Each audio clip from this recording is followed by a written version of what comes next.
happening, man? It's your boy, the Common, KJN_man.510. That's the Bay. Catch me on Universal The Base. Catch me on the Blerd Cartel. We doing well.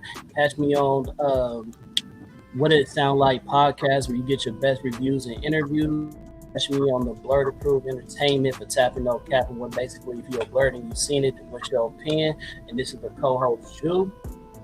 What's happening, man? You know what it is. Your boy Straw Hat Doofy, making it do what it doofy. We back for another one, man. Episode 10. You can catch me on Universal The Base. You can catch me on Tapping No Capping every Friday at 8 p.m. Pacific time.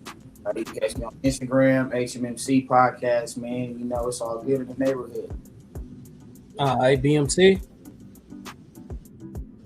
Yo, what's going on, everybody? This is your co-host for this show. Shout out to the one and only Con Man. We've always done excellent conversations, and it's not as a debate. But we're definitely here to show support for Wakanda forever. Don't cheat yourself. Don't bootleg it. Go check out the film. Support Black, buy Black, respect Black. So definitely, you guys, we definitely have a good conversation with men and women that already seen the film and watched the film and giving our honest critique. Make sure you like, share, and subscribe, and let's get the bell. Go ahead, bro. All right, Gibzilla, you muted. You gotta unmute yourself. All right, there you go. Hello, everyone. My name is Gibzilla. You can catch me on TikTok, Instagram. That's Gibzilla or Gibzilla Prime. I'm blessed to be here. I'm excited and I'm ready to go. Yeah.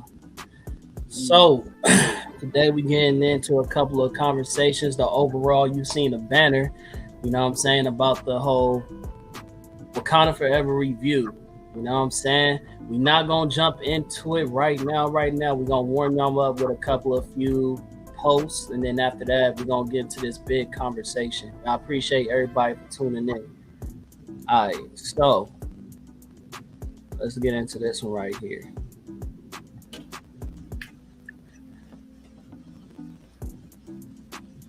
This is by the Blerd Cartel. You know what I'm saying? Oh, we already got viewers. Okay, what's happening? Cool. Oh, okay, so okay, bet. That's what's up. So yeah, who would y'all be having dinner with from everybody here on this post?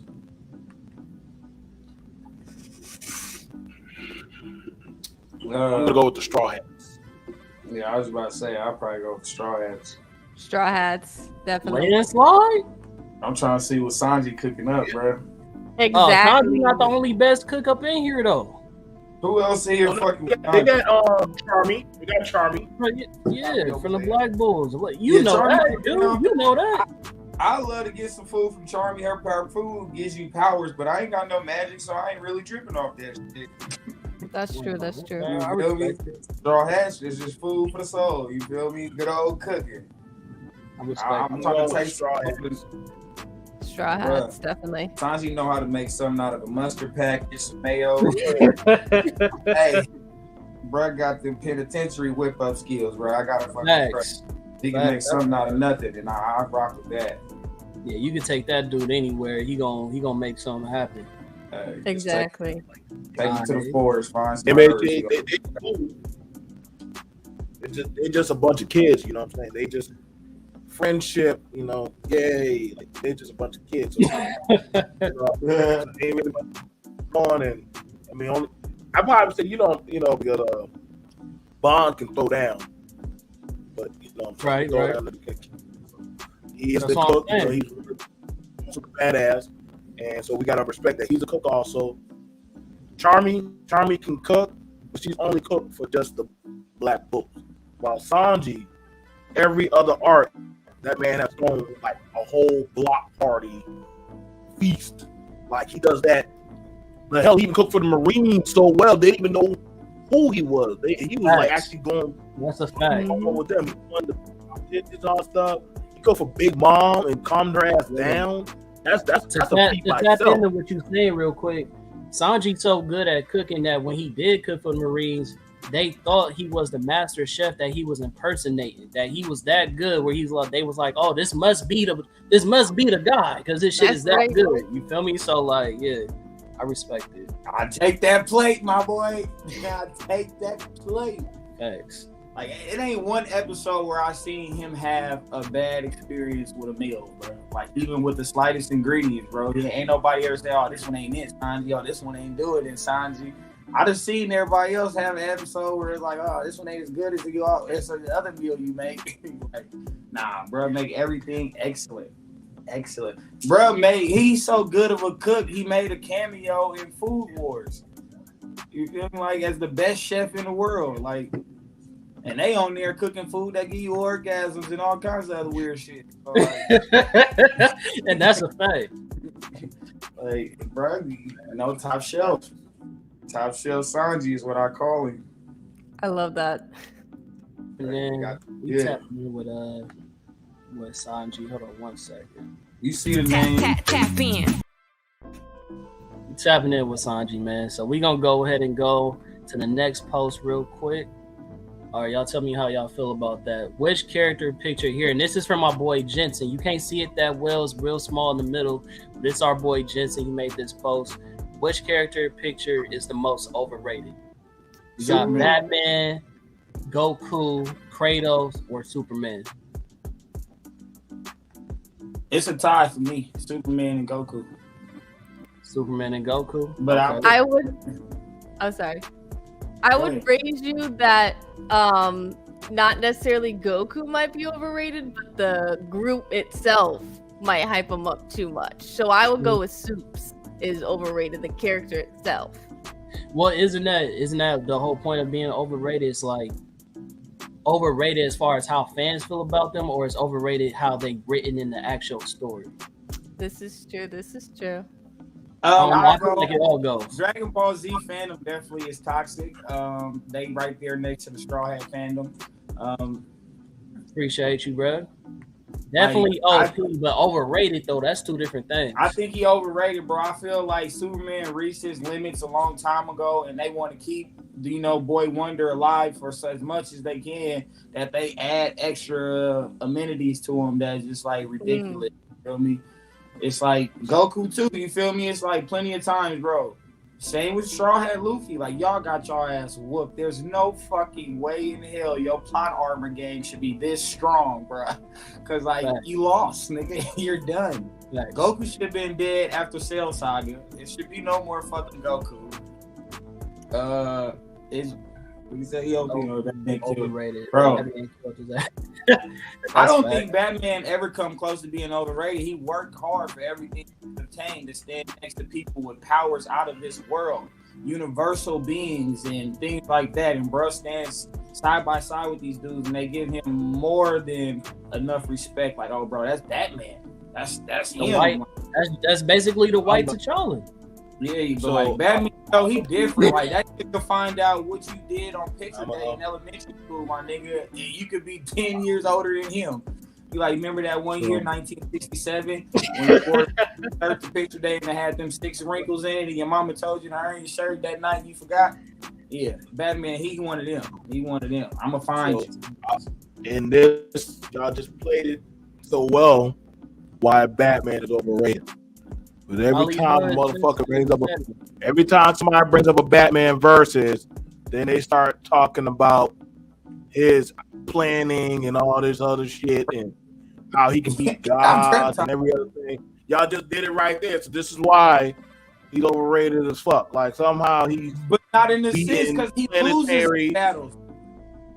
He loses. And somehow I planned that to happen. Like, nigga, stop. Like, come on, bro. Like, billionaire.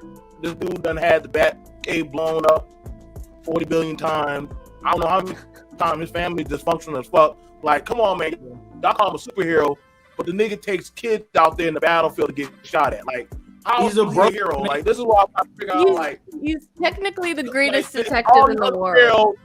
And ain't nobody turn him into witness protection. Like, come on, man. Like, this dude, everybody knows he's mentally broken. Like, he's psychologically. Betty, I got a question. Why does he always allow the serial killers to take them to the loony bin to break them out, and then they rehash the same cycle, and all these motherfuckers should have been on death row? I'm just saying. I mean, okay, that part I never understood. Hold on, real quick. Is that Batman's fault or is that Arkham Asylum and all the prisons' fault? The system. Hold on, wait. Right. Hold. He's part of the system. He's a billionaire. He's a vigilante. He ain't a part of the system. What you mean? Yeah, it doesn't matter how much money he puts into the system. If it's broken, baby. Hey. So he's part of the system. Bro, talking drop. No, he's not. A playboy philanthropist billionaire that literally his family built the same system that he plays around with. I'm just saying. He's semi-right in his family's parents' wrongs, though. Like, he found out along the way how fucked up his parents were. So he, like, semi-right in their wrongs, though. You feel me? Exactly. So by doing what he does, entendre, yes, it goes for his emotional trauma, but at the same time, like, he's righting the wrongs of the shit he found out his family was involved in. The people his family did, what's his name, Carbone or whatever, you know, the mafia dude that was in business with. Oh, Falcone. There you go. So either you gonna pull a Kanye and tell it all, or just play a little games over there and just say, hey, this is how I deal with my trauma by running out there and giving people bodily injuries and breaking their. So basically what you're saying, because you know they're gonna get out of jail later on because the fucking Gotham system is broken, so he's gonna beat their ass before they get there, give them a little bit of, you feel me? Because he says it many times, bro. The police force he can't trust him. He only trusts one person, that's Jim Gordon. Everybody else, he don't trust none of them because they work for the mafia, they work for different evil villains and stuff. They leaking information and stuff like that. So I'm glad you said that. What nigga? So I'm glad you said that. I would refer y'all to go look up the comic book, The White Knight. Shout out to The White Knight, where the Joker gets on medication and cleans up Gotham within a year. But Batman been going around, y'all, Robin, take cover. Like, hold on, bro. So the man went on medication and literally used the justice system and cleaned up. But you couldn't do that, and you got billions of dollars. And the man, all he did was go get a law degree. He did it more better than you did. Law. Look what you just said. He got into law. That man ain't in law. He's in. No. Oh no. He went to school. Oh, you better go look up his. No, I know. He's criminal justice, not law. Hey, I know. He got education. I'm saying though. A vigilante, the title of vigilante is to go against the program or process that the government or police force does because you do not fully agree with how they operate. So we're giving him an excuse. But he has no control. That's what I'm saying. They try to get at him for playing police. He has no control as Batman. He has no control over how the justice system and a jury that is usually bought by the criminal, the billionaire. What they do, multi-billionaire can't buy the system. A multi-billionaire cannot buy the system that majority of them work for and have families that work for Wayne Tech. Hold on, you honestly think that Batman could buy the whole? Yeah, there's lobbyists. You can't buy the whole system. You think money is what runs the police department when it's politics and other factions that run that whole police department? It's not even about money. It's about power. Sometimes money don't matter. If you said that, then you would have to explain Lex Luthor beating the whole system and becoming the president. And he done all kind of criminal stuff. All right, so look, Lex Luthor beating the system, becoming the president. That goes to show you how crooked motherfuckers is in charge of the system. And you said Lex Luthor like that nigga not crooked. So this nigga shaking hands with literally in Young Justice. Look out! The mayor. The mayor of Gotham. Go ahead. But see, here's the thing about it. That's something. The bad thing about it is when something is bad, but you love it, but you're protected no matter what, and that's toxic environment. this is why a lot of the Bat family walks away from Bruce Wayne, because there's no way that this is the ever ending. This is why Catwoman says, yo, you don't want to stop being Batman. You don't want to actually try to fix the system. You like the way the system is. And that was Catwoman called him out. Catwoman called him out. That's good writing. Everybody in the Bat family called him out and said, yo, bro, you're not really trying to fix the system. You like the way the system is. So if all the closest people close to him, even Superman said, yo, bro, why don't you just fix it? You're one of the smartest men in the world. You telling me you can't figure out? He knows how to fix. If they were to wipe out his memory, he knows how to fix it. He has a backdoor memory. You can't tell me if he can kill a new god, he can't fix a penal system. Come on, bro. Now who's overrated? I got a question. But you voted for the same person we all voted for. Yeah, let her go. I think she's overrated. Let her rap. Go ahead. So here's the thing. What you're saying, it sounds like you're saying he's a flawed character, but does that mean he's overrated? And the reason why people like him is because he is flawed, is because he is a human and he makes mistakes and people can see ourselves in him. And think about it like that. If all of us were billionaires, would we be perfect? Would we be able to fix this? And that's the thing. Anyone who gets a degree isn't going to be perfect with that degree. And that's why he's a good character, because he's flawed. But is he overrated? I don't know. I got you with that. So let me use this. So when it came to and I'm glad you did. So when it came to Superman, and the American government said, "Hey, Superman, we need you to go over to Russia." Superman said, "I give up my citizenship of being an American, because then that's too much power." Now the same thing came for now Goku. He's stupid, but he's geniusly smart in fighting. You can't take that from Goku. So, but when it comes to that of a family lifestyle, he didn't start actually understanding that of family until Goku Black killed his family.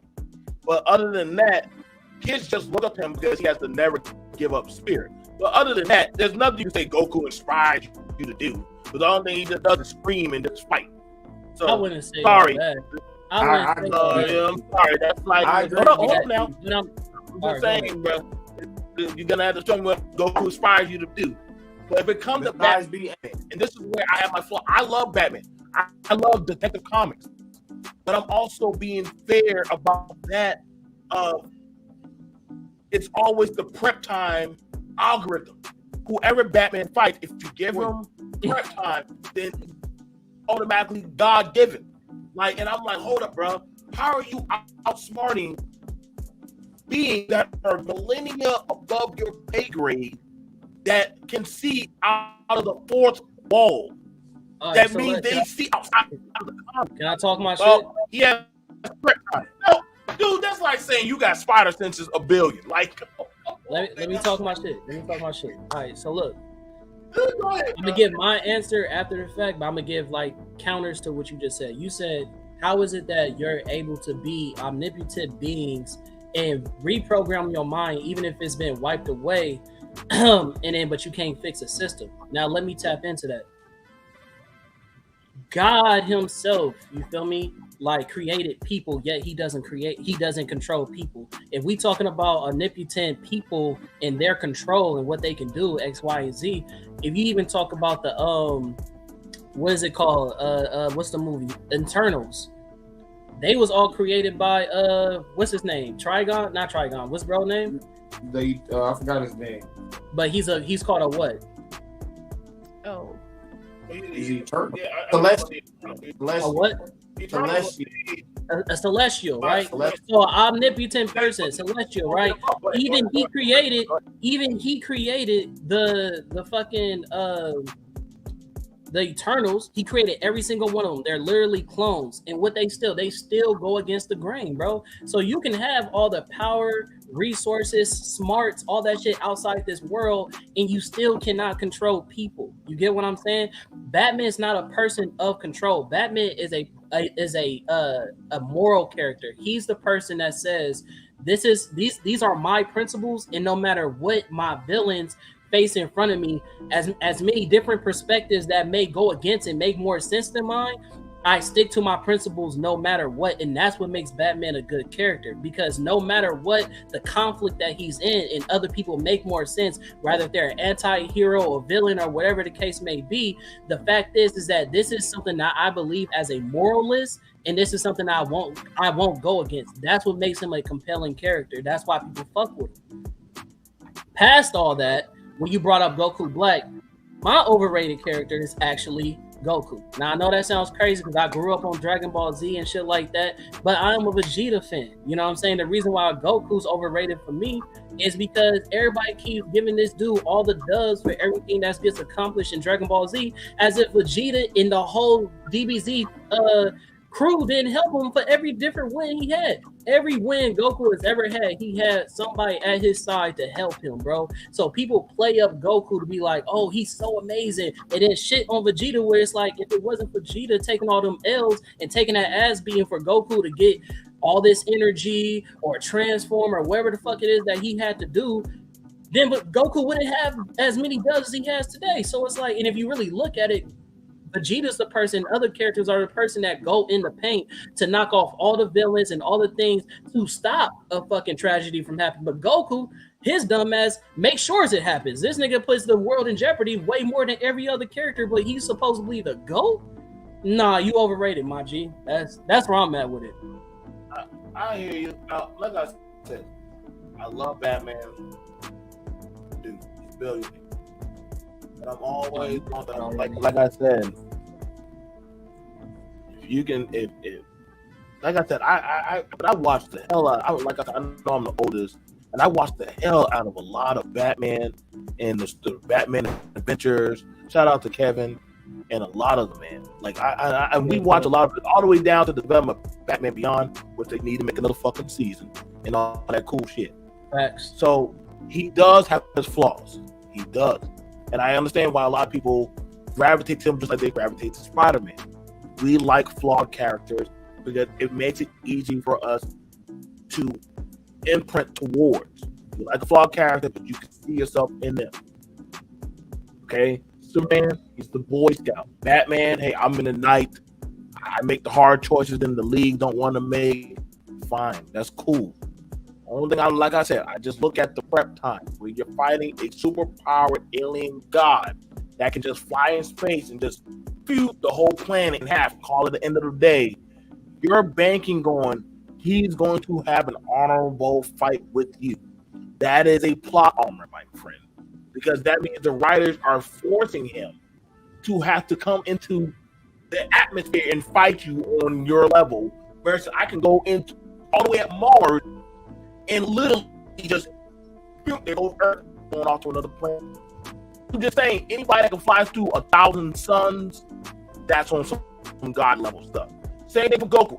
I don't like Goku that, because every other season this nigga gets a new power up. I'm like, yo, bro, you are no more than a money cash grab for little kids. So, I mean, God forbid y'all want that Dragon Ball Z flying through time shit. That's nothing but goddamn Dragon Ball Z Tenkaichi all over again. So I get it. I respect it. So I'm going to still have to get. All right, so we got one. I'll renege my card and I will give it to Goku. Okay. But I'm still saying Batman is overly hyped. That boy is overly hyped. I understand we've been programmed. The white pants, the white man. I'm just being honest. Multi-billionaire. All right, so we got Goku, Gibzilla. Who was your vote? I said Soups, but I've heard some good arguments for Goku, so I'm gonna have to say Goku then. Jew? I'm sticking with Superman. Goku is tied with him, but I'm sticking more with Superman. I think Goku's overratedness makes a slight bit more sense than Superman's. Because like I said, Goku has people on his level to help him get there. They all the same race. Their powers are technically the fucking same. Just the way they use their abilities is different. That's like chakra and shit. They all got chakra, but they just use it in a different format.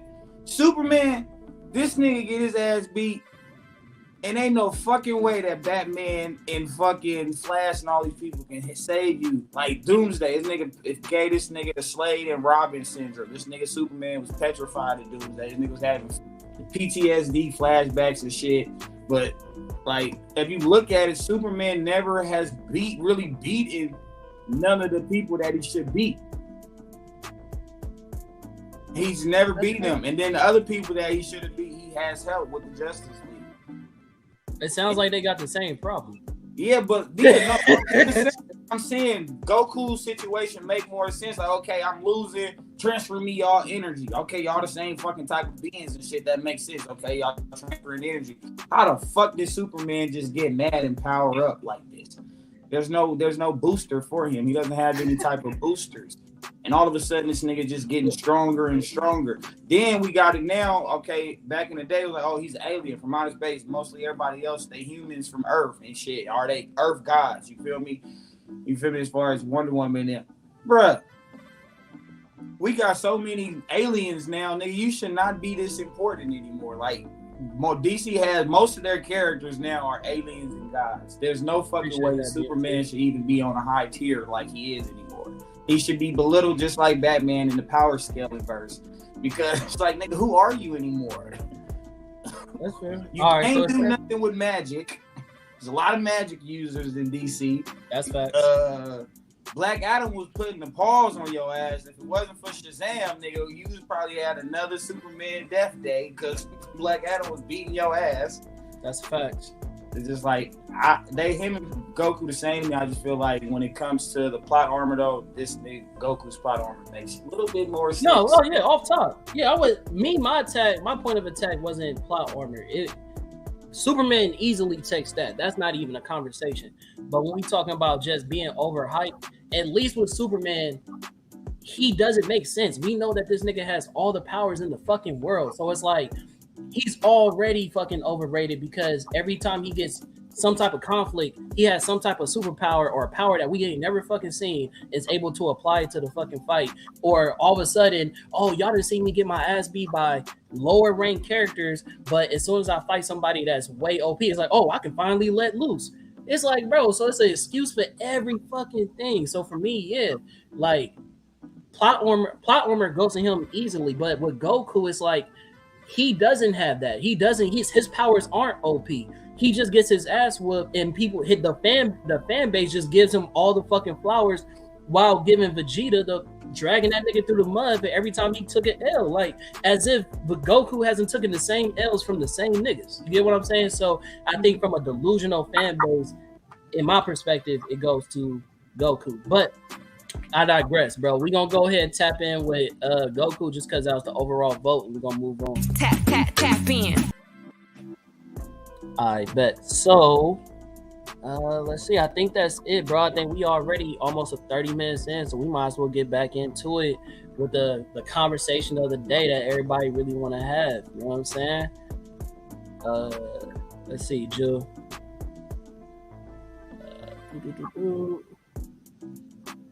Where is it at? Right here. All right. So Wakanda forever, man. Wakanda forever. If you ain't seen it, be prepared for spoilers. We can't help that. Spoilers off top. Yeah, you ain't seen the movie already in 2 weeks. That's on you. Your dad. All right, so the first question I want to ask, right, is with Gibzilla. She just saw the movie today. You know what I'm saying? I'm sure she got the jitters. I'm sure she hyped. I want to hear what's your impression. How do you rank the movie? Man, I thought so. This is my second time seeing the movie. I love the movie. Okay. Yeah, I had to see it a second time with my friends, so I thought it was good. I think the only nitpick that I would probably rate it like an 8. I saved 9 and 10s for like this is the most spectacular thing I've ever seen in my life. You know what I mean? So a 7's really good for my ranking. But what's up with Deja? Go ahead. I'm sorry. I don't know what's going on. Good. Go ahead. The only thing that I would say would be I wish for Shuri, I wish they curated her rage a bit more. I think everything was fantastic. I loved everything with Wukong and stuff like that. I think they're very imaginative with it. But I just wish we got more personability with her rage. I wish we would have seen more of like a climax with that. But watching it a second time, I think I gave them a bit more grace with it. But I really wish we connected more with her with again, why did she see who she saw? And like, why didn't she tell anyone about it? I don't know if maybe they're setting it up for the next movie, possibly, to flesh that out more. But that was my only critique, my main critique. Okay. BMT? you got side, my nigga? Damn. Okay. It's one of them. So my rating. That nigga had to sip water. If we're giving a rating out of 10, I'm going to give it a 6. I'm mad at that, bro. It was a 6. They rushed. I think they were just trying to get through this movie because they promised a Black Panther 2. And I understand. And I guess nobody saw. Hey, the main person that they needed was technically the comic. It was actually T'Challa fighting Namor. Shuri does throw hands, so that way y'all don't have to worry. But Shuri, I'm sorry, in the comics, Shuri loses. She does not beat Namor. It's kind of a really bad whooping. So unless I don't think America is going to be ready to see a black woman get the crap beat out of her very viciously. But that's what happened to Shuri. Shuri is not a fighter, though she does take the mantle. But Shuri has never been the fighter. It's always been T'Challa.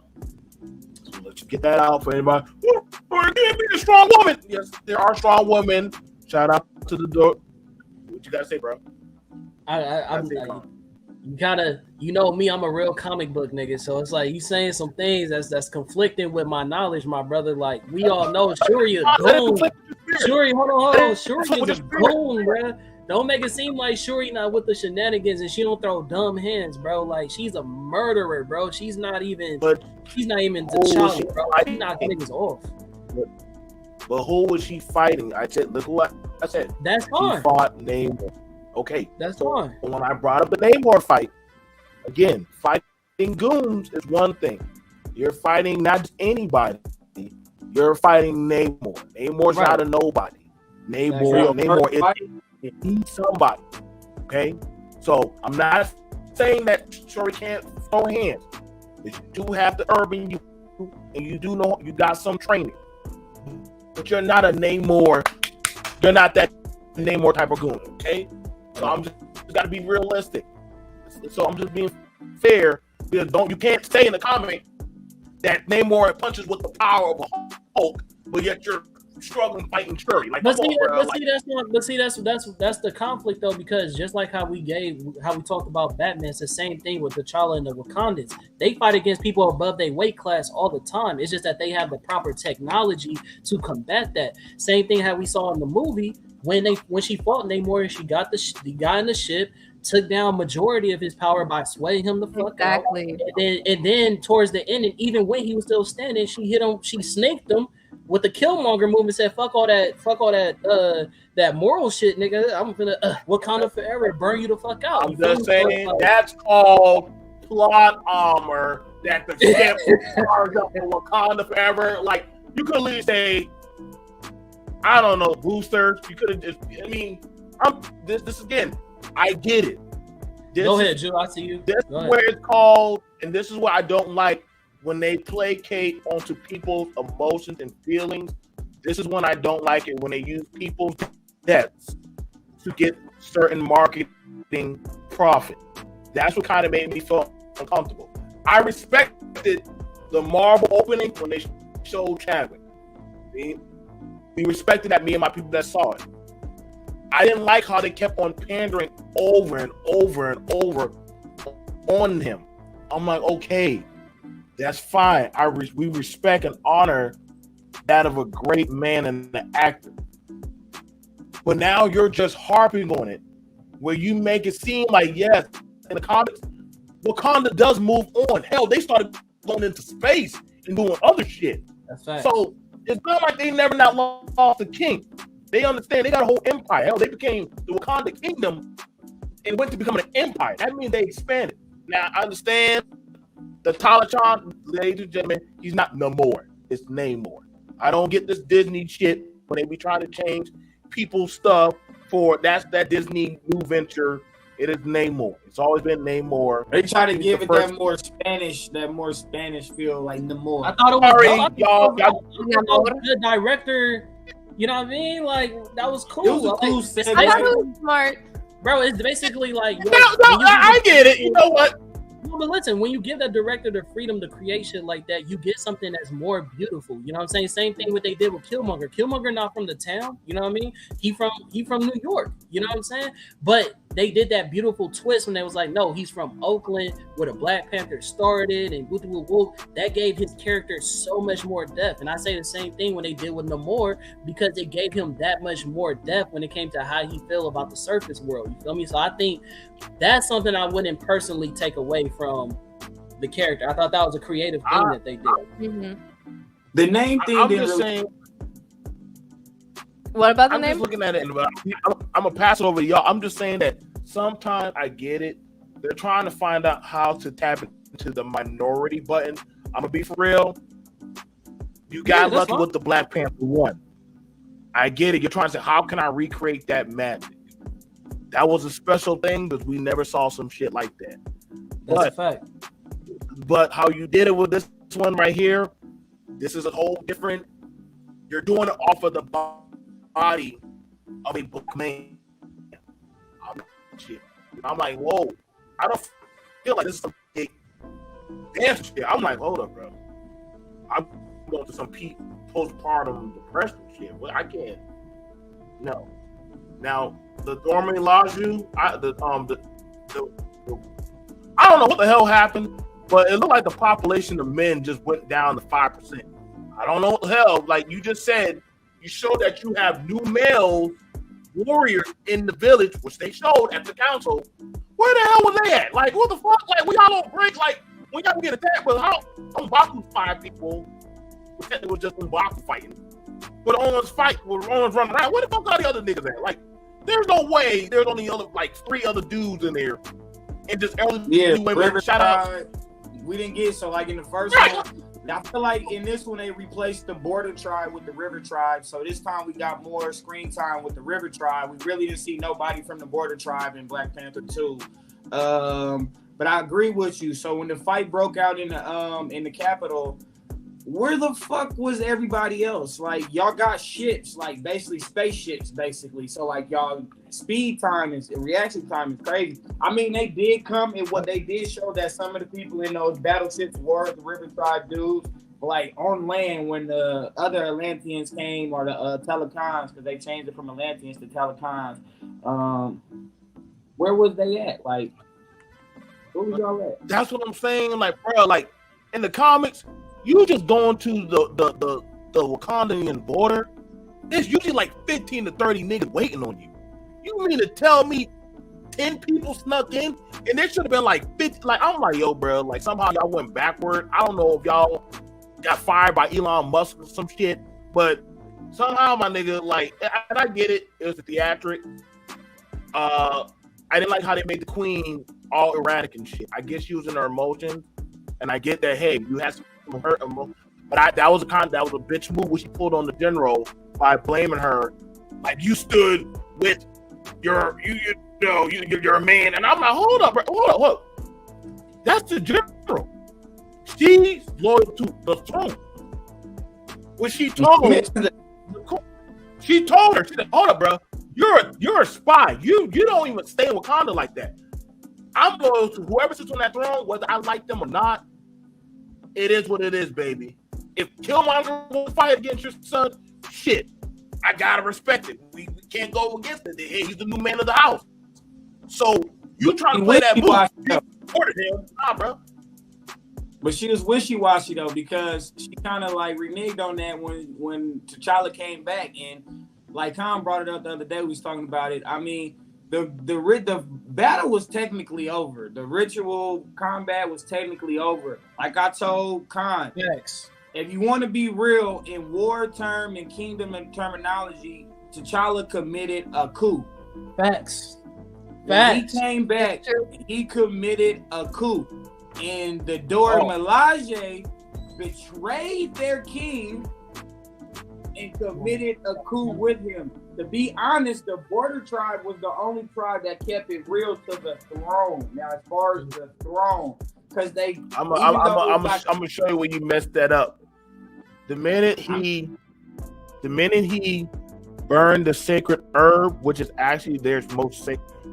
Wakanda is more old traditional than anything. The minute he burned that goddamn tree, I'm like, hold the fuck up, dude. You gotta go. I'm sorry. You done shot 2 elders. You done burnt the damn tree, nigga. You are not the king. I know you won the contest, which we follow by the rules, but you just burned down the damn tree that literally. Yeah, I feel when that happened, he definitely crossed the line. My nigga, Yeah. you can't talk to me about. Not saying you. You can't talk to me about honoring the throne when you just burnt down the main thing that makes us have a protector. So, when T'Challa came back, hey, bro, you still got the herb in you? Okay, bro. Like, hey, the combat's still going. This nigga's going to be dead. All you did was kick him up. Now, to be fair, he didn't stab him. He didn't skewer him. What did he do? Throw him off the cliff. You don't know if that nigga died. He stabbed him. He got him and yanked this. Oh no, you got him, but you should have goddamn fatality to his ass. You didn't do that. That technically was a death. That was a death. It was a death battle, and the nigga was not for M'Baku in the Jabari. Whoa. We know that. You got to take yourself out. We know that. But as far as them in the plot, they don't know that. So T'Challa walking his ass right back up there is like somebody getting thrown out of the ring during the WWF, and the motherfucker coming back up in there in the next 5 minutes saying, "Hey, I'm still here, motherfucker." God, but you only get 10 seconds out the ring. Hey, bro, I came back up 2 days later, bro. It was a long hike back up the mountain. I still throw them hands. He said, "Hey, you gonna fight him or not?" Fuck tradition. Oh, okay. You said fuck tradition. All right, hey, we don't work for you no more. Because if you ain't gonna follow. Well, no, he didn't say that. He said that challenge shit is over with, which was the truth. 72 hours went. 48 hours went by. You can't say that. You can't just see. Now you being an American.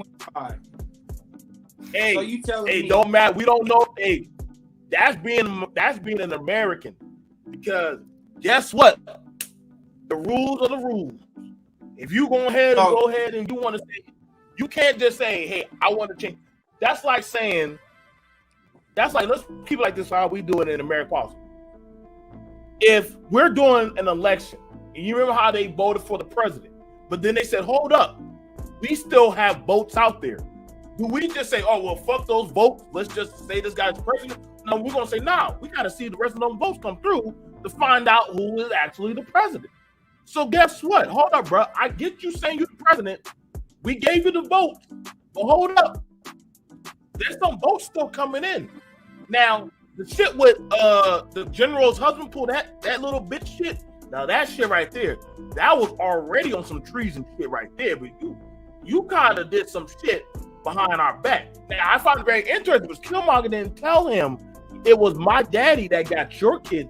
See, everybody always likes to praise Killmonger, but nobody ever said it's a double entendre every time. Right. So, Killmonger, since you being honest and saying, "Hey, Auntie, make sure you tell them that it was your daddy who caused all the shit." And so that's why I don't get mad at the king for smoking his ass. But like, hey, bro, you kind of got it right because it's fair. It's blood for blood. If somebody had wronged you and I know who that person is, bro, I'm gonna right that wrong. Hey, bro, I'm gonna kill that person for you. But it's your brother. However, he caused your wife to be killed. He caused your brother to be killed. Hey, bro. Oh, that's my brother. Nah, bro. My whole family, that side is dead because your family's feeling pain. So that's where I had a problem with T'Challa on that bitch shit when he said that. And this is why I said when they said T'Challa's noble, That nobility, that right there is what got him a problem. But as a king, you're supposed to make the hard decision. Shuri, her issue was this. When the king does not follow by that of the traditions and the ways of their people, you start separating yourself. Because people forget that the queen for a while was trying to say, hey, let's grieve and move on. Like, I got something to tell you. She didn't know that, hey, we got a whole other family member that we need to talk about, baby. I get it hurts. But we got another family member. We need to move on. I think she was about to tell her at the river before Namor walked in. I think she was about to tell her about the kid. Like, hey, right. But I just didn't like that. Like I said, I get it. I don't have a problem with seeing strong women. I don't have a problem with seeing some badass. I grew up watching Xena Warrior Princess. But the shit about it was the Riri. I could care less if Riri was in there. I'm just being honest. Riri didn't do too much, but just made it a flamethrower gun. Shuri figured that shit out. She was the reason for the conflict. That they put her in as the conflict. Like she was the purpose for the whole conflict. I'm gonna say this. They needed to put her in there so they could have a Disney Plus show. That's why I say they put her in there. The whole Ironheart with cornrows shit. That was pretty disrespectful. Fuck you, Disney. You didn't have to give Ironheart cornrows. Like, that was some fuck shit. Right? You didn't need to do that shit. Why does an Iron Man suit need cornrows? Her head ain't that titanium. That was some fuck shit. I get goddamn Mike, man. They didn't need to get that girl cornrows. That was disrespectful. So real quick, before we continue, and I'm sorry for my little quick absence. Jude, what did you rate it? Oh, I didn't go yet. Yeah, that's why I'm trying to get there. What did you rate it? So we got the introduction. We didn't even get to get into all the topics yet. Like Gibbs, bro, I watched the movie twice. My first watch, I was biased. I let everybody know that with movies like this, you feel me, when my favorite characters and stuff come out, my first watch, I'm biased. So I'm in there like, oh shit, we got it. Let's go. This movie dope. So I walked out of there the first time watching it thinking it was a 10 out of 10. Flawless victory, you feel me? With minor things that bother me. You feel me? As far as the color of the telecons when they came out the water, I feel like they diminished the Spanish representation with that, and I've actually seen a lot of Spanish people speak on that. I feel like the production was a little cheap. You feel me? As far as compared to the first one. I also felt the same way with Thor: Love and Thunder. I felt the production, like the sceneries and shit, was cheap. It was cheesy and cheap. You feel me? The second time watching it, I was completely open to criticism, different things that I did like, you know, and my grade lowered to a 7.5. I'm one of those people who originally voted and wanted to see Shuri take the mantle. I thought it would have been a good idea, you feel me, instead of just recasting the role immediately. I don't like that they killed off T'Challa in the movie. I feel like that's gonna make shit a little complicated. I didn't think they needed to kill him in the movie. I really wanted to see Black Panther 2 take place in the time frame of the blip, the snap. I wanted to see that 5 years. And who's taking over the country for that 5 years? What did y'all have to go through for that 5 years? Because if we want to be correct, it's not the first time y'all king has been gone. He was gone for 5 years. They knew y'all had vibranium then. So my thing is, Shuri's presence wasn't as impactful as I thought it would be. Certain scenes when they got into battle mode, it just didn't hit the same. When she came into the suit, it just didn't hit the same. The second time watching the movie, I'm like, it's a little bland. You feel me? Somebody said on Facebook or Twitter that they didn't think that the masculine role in Black Panther 2 was diminished, and I disagree. Like BMT was saying, we had M'Baku present, but his screen time was very minimal. The display of his abilities and the type of character that he is was very minimal. In the comics, bro, this man can lift 2 tons. His strength level is 2 tons. It took Kunta or Kuntai, whatever that Kantu, not the one from Moon Knight, but a different one. His name is that too. It's Kantu, Shuri, and Black Panther to defeat M'Baku. And they got M'Baku in the movie just looking like a walk in the park every time this nigga throw hands. You feel me? And I don't like that. I don't like that. He not no comic relief. M'Baku is not a comic relief person in comics. So it's like I feel like they just diminishing his role. And I also have this weird theory. It might just be me, but I feel like Marvel purposely belittled this movie because of the black presence. Wait. Before we go there, that's a whole nother topic. We gotta get into conspiracy theories after. That's a whole nother. All right. Well, I won't say too much, but my thing is, it's not better than part one. The movie was rushed. I feel the storyline was cool to an extent. It was good. The movie was good for the people outside of comic books, outside of animation, outside of the anything other than the MCU. The movie was good for the MCU. Now, when you tie in people like us who read comics, who's been fans since kids, who ain't just in it for the nostalgia of it's a black dude on camera in a suit. You feel me? It's like, bro, y'all missed a lot of key things. And like bro was saying, ain't no fucking way Shuri's first battle is going to be Namor. She should have got bodied. I don't give a fuck about you building a ship, burning them out. My thing too is when they happened, the shit fucking flew into fucking particles. How the fuck was that one piece that you need is still attached with the little engine piece to blow up like that, and y'all just happen to stand by it, and it positioned itself just right in the explosion for this shit to be able to be blow up. There's no fucking way. There's no way. I feel Shuri should have lost that fight, and then if we was going to drift into the next movie, it's going to be the recovery of Wakanda. Wakanda should have got their ass beat. We should have saw Wakanda get bodied. And then the next movie, Avengers, whatever the case may be, the recovery of Wakanda.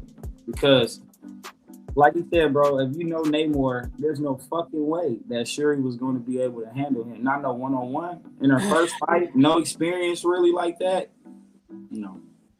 All right. So, Gibbzilla, you rated it a what? 7. 7. BMT, you voted it as 6. 6. And you voted at 7.5. Okay. So, I voted at 8. Which is so hilarious because I was the person when he said that it was a 10, I was like, I'll give it an 8. You know what I'm saying? And we argued in the car for what, 2 hours? At least 2 hours, bro. We argued in the car for 2 hours on it being a perfect 10 and me saying, giving it the grievances that I gave it. And now all of a sudden this man is giving it a 7.5, which is actually lower than my score. Now, like everybody else on this podcast, and that's being nice. Huh? That's being nice. That's crazy because I think that the movie at least deserves a solid 8. Now, when I say that, there are great things from this movie. One thing that I heard BMT mention and you mentioned about the men being diminished. I'm not arguing the fact that the men weren't highlighted. You know what I'm saying? Let me say that because I don't feel like diminish is the right word. I think that the men were not highlighted. But I think that when you look at it from a different perspective, I'm okay with that. You know what I'm saying? Yeah, Wakanda is about everybody, the men and the women. However, for me to sit here and say that one of my biggest grievances with the movie is the fact that men weren't the main stage, it's like, yeah, motherfucker, because it's not a male Black Panther. It's a female Black Panther. A woman is supposed to be the main stage right now. We are supposed to be seeing women take the main stage and us focus on women do their thing. And then on top of that, if we really talk about it, you got what? Talakan, who is Namor, who is the male presence, may not have been the Black male presence that we were looking for, but as far as male presence, that was the male presence. He was a king. He was the main villain. He was the main subject. Then we going outside of Namor. Okay, let's talk about Black Panther, T'Challa, Chadwick Boseman. That man was mentioned throughout the movie the whole fucking time, rather if it's the beginning scene or the ending scene or the end credit scene, and all throughout the movie, us constantly referencing Chadwick Boseman and Black Panther. So the male presence was there, is that they weren't highlighted. They weren't the main stage. They weren't getting all the victories and dubs that we wanted to see. No, but that's because it was a female Black Panther. It is okay for a woman to take the main stage and her to get the dubs and the trophy and the highlights versus the men. If we fighting off of that, then I think that we got to fix our own biasness. That's how I personally feel. Now, past outside of that, did I have grievances? Yes. Across the board, landslide, we all agree. Shuri, they did not write her correctly, bro. The fight scene, they didn't do that correctly. Was it cool? Yes, but at the end of the day, as a female Black Panther, bro, Shuri gets off, bro. She's supposed to be vengeance. She's supposed to have that Batman presence where it's like, I'm knocking off everybody. They didn't show, hey, what's happening with my guy, bro? You know what I'm saying? With my Polynesians, you know what I'm saying? Time for loud, my guy. But anyways, though, going past that, right?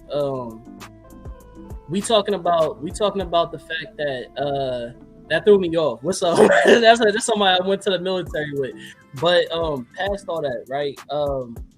Highlights. Oh, Shuri, her background. We didn't see Shuri throw any hands in the first Black Panther movie or in this movie, all the way up into the point that she actually took the mantle of Black Panther. They should have gave her a story arc where after they gave her a whole year after the fact her brother died, where they could have showed her going through training, going through fighting with the Dora Milaje, doing the ritual fights, you know what I'm saying? And just saying, hey, right now, I don't feel comfortable putting on the suit. You get what I'm saying? Or something to that nature, because they didn't actually have a heart-shaped herb. So I can see her being that, the fighter that was supposed to be taking that role, but don't take it because of her grievance with her brother. I think, honestly, that was a big part of why she didn't continue the heart-shaped herb program, because her mother was like, okay, what's going on with the herb? And she was just like, I didn't create the herb for another Black Panther. I created it to save my brother. You feel what I'm saying? So I feel like with that point, that's the reason why she didn't step up as a Black Panther representative, because she still grieving over her brother. And I feel like they kept her lighthearted throughout the whole, just stopping through, showing some love. I appreciate you, my dude. But yeah, I feel like they didn't show her vengeance. They didn't show her grievance. They didn't show how upset she was. Throughout the whole movie, she was approachable. She was, laughing, giggling, even with Riri. She, you know what I'm saying? Like, she was being really political with Talokan, you know what I'm saying, with Namor. You didn't get no sense of her being upset. You didn't get no sense of her being mad. You didn't get no sense of her holding on to no grudges. None of that. All the way up into the point she finally takes the heart-shaped herb and tries to fight Namor. And I think that was a big flaw in the movie. Had they had built her up to show that she was unhinged, doing things that she shouldn't be doing, fighting people or causing some type of chaos or some type of violence towards somebody, rather it been through training, rather it been the way she was coming at her mom, rather it been some conflict between her and Okoye, like the same way that Queen Mother, you know what I'm saying, Queen Rwanda, this in difference to what BMT said, because I agree, she should have been fucking fired, bro. You gotta think about that. As a mother, she was grieving, bro. She just lost her daughter, that's her last prized possession, bro. That's her daughter, dude. She just lost her son. She lost her husband. You get what I'm saying? So she like, bro, like, I can't lose my daughter. And she's like, no, I'm your general. Had I been out there, bro wouldn't even have made it in the gate. Okoye was so big-headed that she was like, oh, I'm so big badass, I don't need to wear no fucking angel suit. I don't need to be worried about the fucking Atlanteans running up on me because I'm that fucking OP. And then she got ran up on and she got her ass whooped. You feel what I'm saying? So as a general, I'm supposed to rely on your experience and your advisement on military defenses. If you're moving that carelessly with my last offspring, on top of me feeling some type of way, because when my son almost died the first time, you didn't show no loyalty. You feel what I'm saying? She's like, I let that shit slide. She let it be known. I let that shit slide.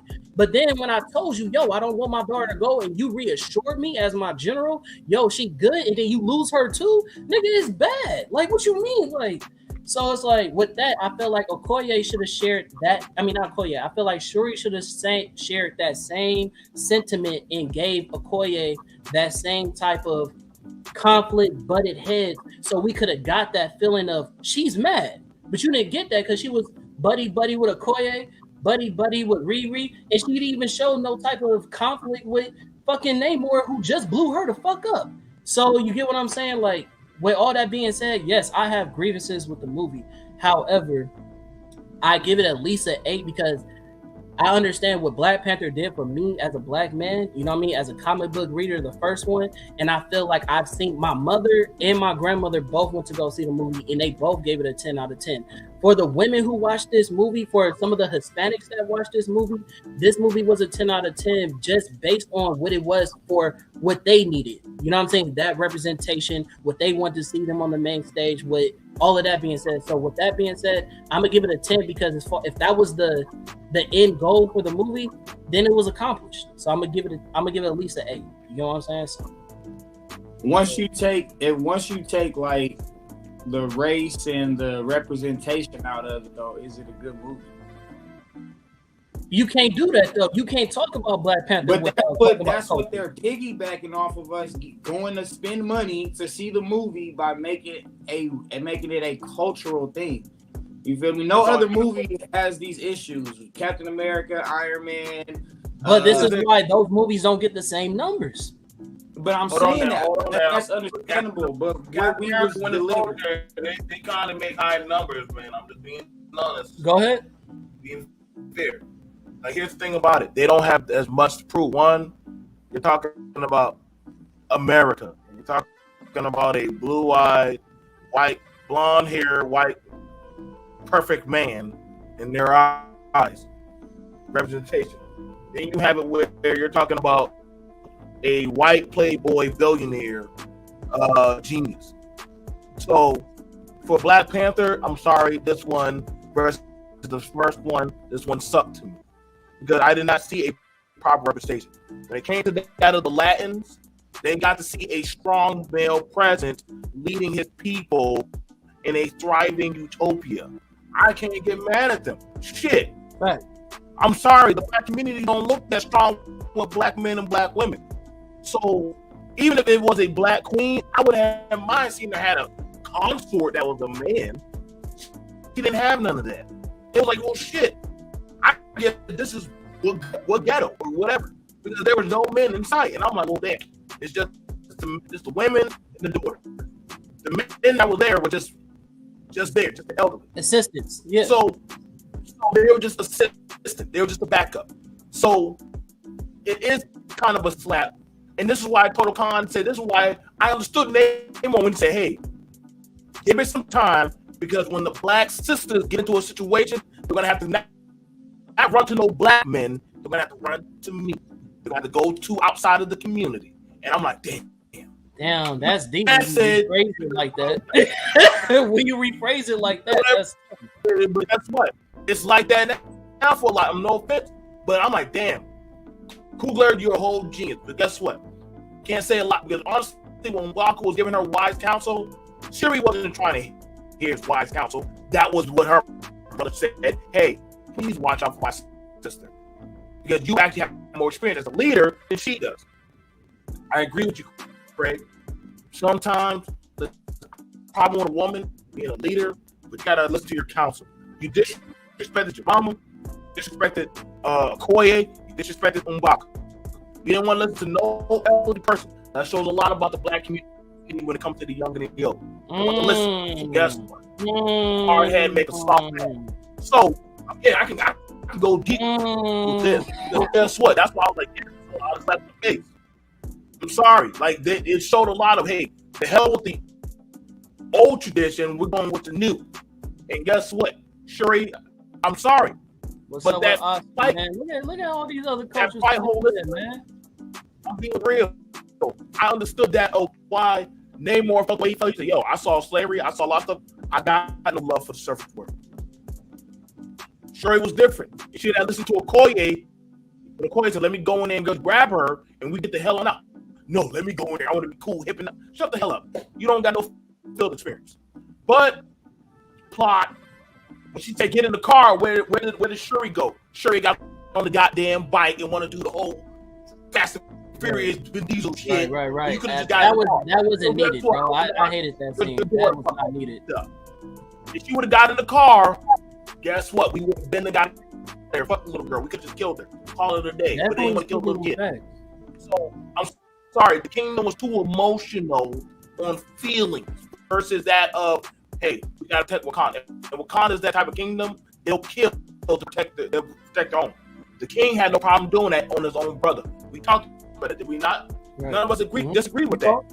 If it's going to go against the household, I can't get mad if Jim takes a gun. You want to give up the now? So hold on, BMT. So BMT, with that being said, right? Because I want to. There's so many posts that we want to attack before we keep going. I want to transition. I just want to use that as a segue, as a quick listen to what somebody basically said in the same perspective that you're speaking from, and we gonna say, is it tap or is it cap? Hey, what's happening, bro? You know what I'm saying? The shout outs. I appreciate the love, man. Thank y'all for the support. Thank you for the, all the people that came on for the podcast. Gibbzilla, my boy BMT, Straw Hat, he owned this too. You know what I mean? This is my dog. So yeah, I'm glad we all up in here, man. This is gonna be a big conversation. So y'all let me know if y'all need to tap out, because I know we got a lot of shit to talk about. So 1 second. Fan of Black Panther. I'm a fan of the first Black Panther. And I believe people who are those things are gonna feel how I feel. And how I feel is extremely let down, disappointed, like I didn't matter. I couldn't believe how let down I am in this movie. This movie disrespects the mantle of Black Panther. This movie disrespects the cast. This movie disrespects T'Challa. This movie disrespects Wakanda. This movie disrespects the hierarchy. This movie disrespects everything, almost everything that I've learned to love in the first Black Panther movie. This film should not have been made. Now, heavy words from a brother, man. Now, basically, he kind of with the same sentiments as BMT. That's from Jody's Corner podcast on YouTube. Y'all check him out. Tap or cap? Tap means y'all agree with what he's saying. Cap, y'all saying nah, he taking shit too far. Gibbzilla, I'll start with you. I'm close to agreeing. I want to say cap because I want to agree almost to everything he's saying, but I think disrespecting might be a bit too far. Okay. So we got one cap. Right? Official cap. Yeah. A soft cap. Okay. All right, BMT.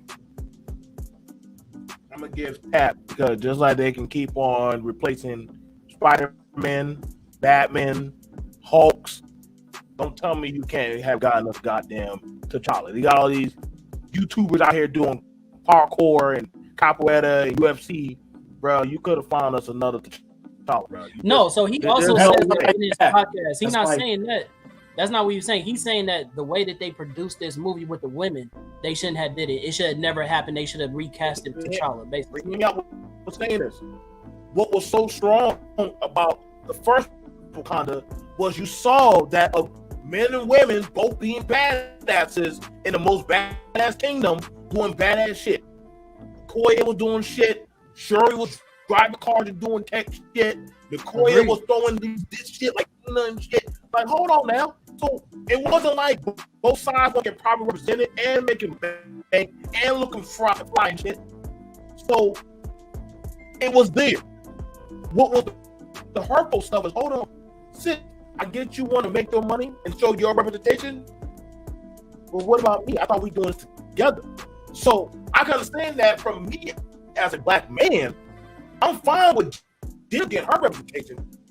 You hear me? But don't cut me out. Don't just bring up that as the death of black men. That's the only time white people want to talk about me. Is when we get shot. So don't talk about me when I'm dead. I know Disney's banking off of his death, but you could have got another one of us. So that way, when little kids go in there, oh, well, damn. Now you saying the little kid of T'Challa, you mean to tell me he gonna be fighting in the next Avengers and shit? Like, come on, man. Like, y'all. This is why I said, bro. When they want to replace you, they'll replace you. When they want to put you on a platform, they'll drop you. Like I said, I have no problem. I understand the movie had to get made. It was on a time hack. They got other Disney movies coming up. However, how this one was executed was very poorly, and that's why I said I felt like my representation. All I had was 20 minutes, and that was M'Baku. And I don't even know how the fuck he survived. Surprised they didn't kill his ass off. But right, they made him the clown and the jester. So I guess that's weird. But however, still, you brought up a dead black man and you disrespected another black man. Sorry, y'all, nothing against Latin, but I didn't give a shit for Namor. 2 for 2, nigga. I look for 2 for 2. You said 2 things. I was looking for me. I was looking for me. I'm sorry, I didn't see me. The only time I saw me was in the grave. The only time I got fucked out. So I'm sorry. The big black man, which I am, I got knocked the fuck out. Get the fuck out of here. But somehow she didn't get knocked out. What the fuck, bro? I'm just saying, man. I'm fine with it. I'm just saying I'm fine with it, but I felt like Wakanda definitely is lacking on a lot of shit. Yeah. I was even happy just to see Killmonger. Crazy ass. God damn, finally somebody back, even though he's dead. Finally see somebody. Go, Jude. It is what it is, bro. We got one cap. I'm assuming you saying, okay, so are you agreeing? Is it a tap or a cap from you, BMT? That's a tap for me. Okay, 2 caps. All right, go ahead, Jude. I'm tapping in. I agree with bro. I think BMT kind of confused on what that meant too. Yeah, I think so too, but I'm just gonna let it slide. I'm agree with what he said. Give me the cap, then. Give me the cap. Yeah, I think you're saying tap, bro. I don't know the way you explained it sounded like tap, but I'm tapping because I do feel that way. I don't feel they disrespected Chadwick. I think they just overimposed on his death in the movie, which is it's like it ain't what you do, is how you do it type thing in this situation. Which they did something that should have been done, but I feel like it was overly done. And again, like I said again too, this would have made more sense in the blip because y'all killed off a whole character, bro, in the movie that don't die this soon. He has battles that we ain't. Y'all gave his battle with Namor would have been way more epic than with Shuri. I'm sorry, because why? They had material to pull from for that battle. Shuri, they made that shit up. I'm not saying like she fought Namor before, but like I said before, she ain't never just fought Namor. Her first battle on the field, in the suit, with the Black Panther mantle, I'm fighting Namor. One of the most OP'est motherfucking X-Men, mutants there is.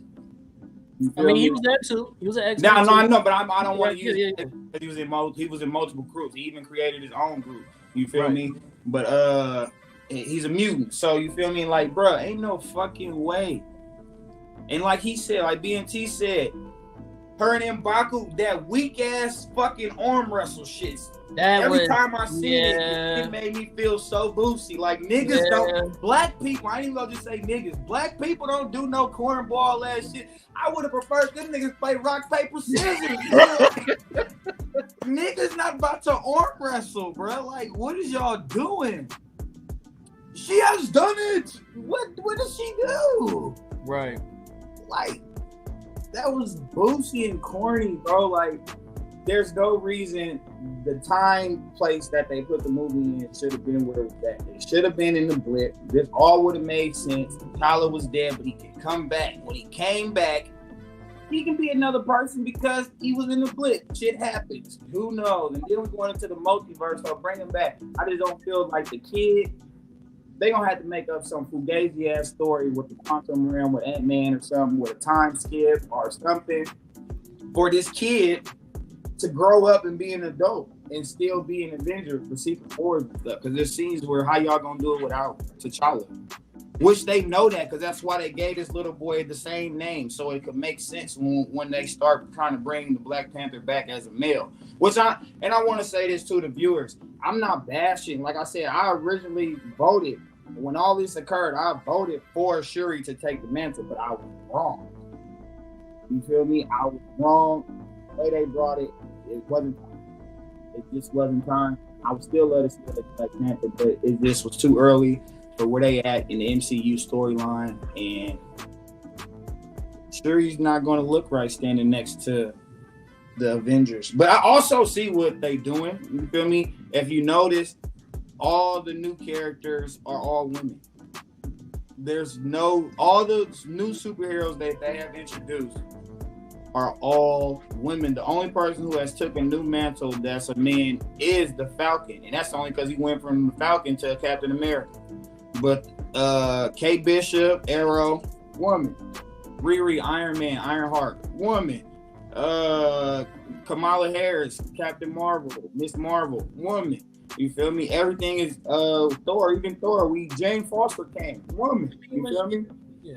Well, I understand, like I'm saying, I'm not knocking the woman representation. No, I get you. I was just saying she died. That's all I was going to say. If you look at those movies, though, they still had that male superhero. They didn't deplete them out the movie. Like, even though we was focused around this female character, they did not depart from, hey, they're still Thor, they're still Captain America, they're still Iron Man. You feel me? Like, and takeaway, we literally lost T'Challa when I don't feel we needed to as a character, but this is after the blitz. I mean, the character's dead. I just think that's the most thing I'm mad about. They killed the character. Chadwick, yeah, rest in peace, he passed away. Tribute him, make it the blitz. But y'all didn't have to kill the character. And once Khan gets to his conspiracy theories section of it, I will tell y'all why. But yeah, I'm tapped with Brad. I feel he was correct. So, we not gonna be able to get a tap or a cap on this one because I'm going with cap. And I was debating because I was like, damn, do I just want to be able to press a button and say tap or cap? But apparently we just gonna be able to draw because for me, like I said, even at the ending, even with Riri, she even mentions like when it came to her car, like, yo, I was inspired by Iron Man. I was inspired by my dad who was a mechanic. Same thing with Shuri. Yo, I wouldn't have got this far if it wasn't for my brother. You know what I'm saying? So it's like they were, again, like I said, it's not that the men were diminished. It was just the fact they weren't highlighted. That's why I keep on trying to say, like, do I understand? Yeah, I completely understand how y'all feel. But at the end of the day, it's like, I don't take it as an L that we had one female Black Panther movie that we probably ain't never gonna see again. You get what I'm saying? Like, I think that again, like you just mentioned, T'Challa's coming back. It's not gonna be the same T'Challa, but they're going to use those same stories for Black Panther and just use it as a recast. So do I feel some type of way? No, because they needed to bridge the gap between him passing and then passing off the mantle to somebody else. I think it would have been Bootsy for, Gibbzilla. I don't know if you know what that means, but Bootsy mean that shit would have been weak. I think it would have been weak as fuck if they would have just, pretend Chadwick never died and just have somebody recast and do a whole nother Black Panther movie. I would have felt jaded. I would have felt some type of way about that. I wouldn't have been cool. That's why I said the blip. No, I feel you. But this gave me, I'm for a lot of people, I'm sure. Even like, I think who said that? I think somebody said it. It gave everybody a chance to mourn Chadwick, mourn the character. You feel me? And be able to move forward. That's just how I feel. So I'm gonna say cap. I'm gonna say cap. That's 2 caps and 2 taps. So we can't vote on this. But on your thing though, so here's what you keep saying that I keep feeling is a little different. You keep saying, I know representation as far as in 2 different forms. A mention is cool, but presentation would be a presentation that's different. So my thing is, yes, it was based on the women, and I noticed that from the jump. You feel me? It starts with Angela Bassett giving the speech and the Dora Milaje getting busy off tops. You feel me? In a female role, you know what I mean? But my thing was, I don't say we weren't there. I say we were just belittled. Like I said, the M'Baku thing, he was belittled and diminished. We were there. There's a big gorilla black nigga there. He had lines, he had scenes, he gave an inspirational, grievance speech to Shuri, all the shit. But on a combat, physical, hey, I'm here to protect my country, we had none of that. I agree. How about to take an L on the ship in the ocean. Bruh got punched one time and basically was like, damn, and passed out. And to that point you just said, I felt some type of way about as well because, again, The same thing y'all said with the arm wrestle. Same thing y'all said with the one shot. I feel that. First of all, we all know Namor was shot M'Baku. That's just a fact. He ain't wearing no extra suit. None of that shit. It's just M'Baku fighting. If Namor was to pull up on M'Baku in the comics or not, that's what the fuck would have happened. What bothered me wasn't the fact he got one-shotted. What bothered me was the fact that the way they did it. M'Baku was, and now we going outside of Tap No Cap. This is just us getting back into the conversation. M'Baku is the last standing male strong figure in Wakanda. Everybody knows this, not just from the viewer stance, but the actual Wakandans. They all talking to this man about him taking the mantle of Black Panther throughout the movie and before in the first movie.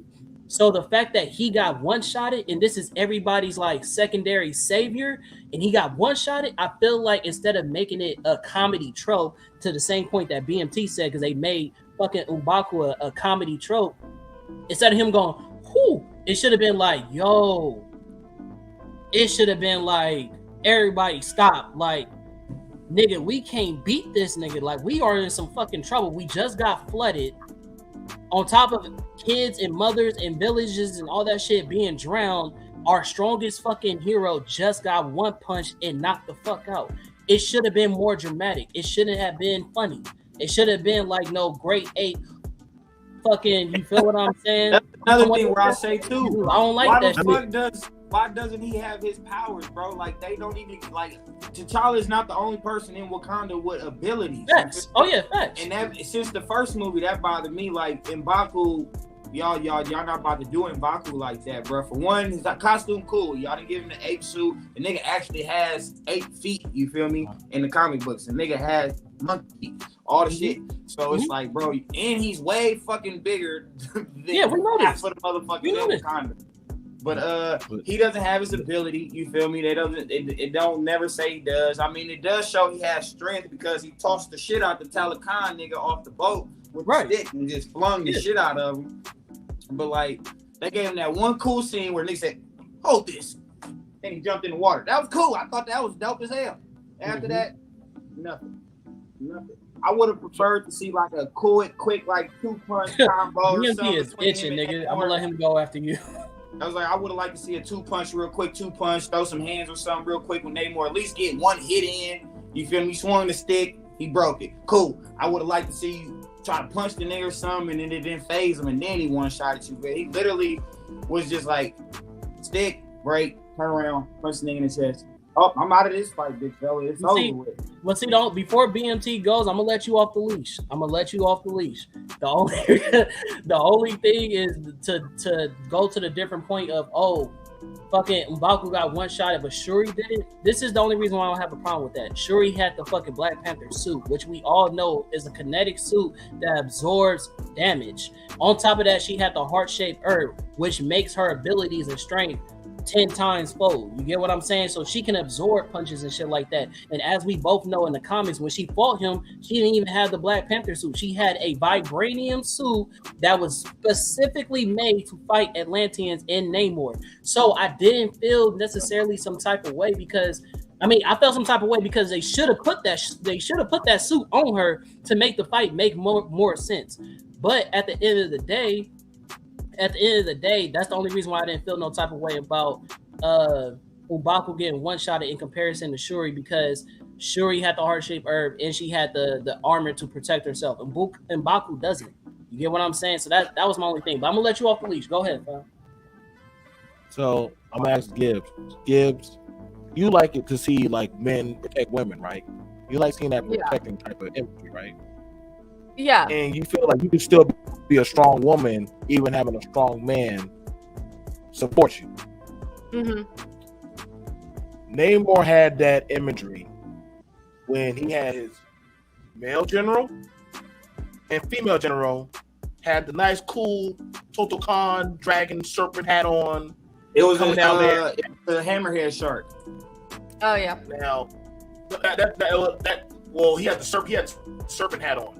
He is the Serpent King. And when he was you talking about Namor? I thought you the headdresses, bro. The headdresses. Right, no, I know what you're talking about. I thought you talking about other. He's the god. Now, follow me with this. And why I asked for that.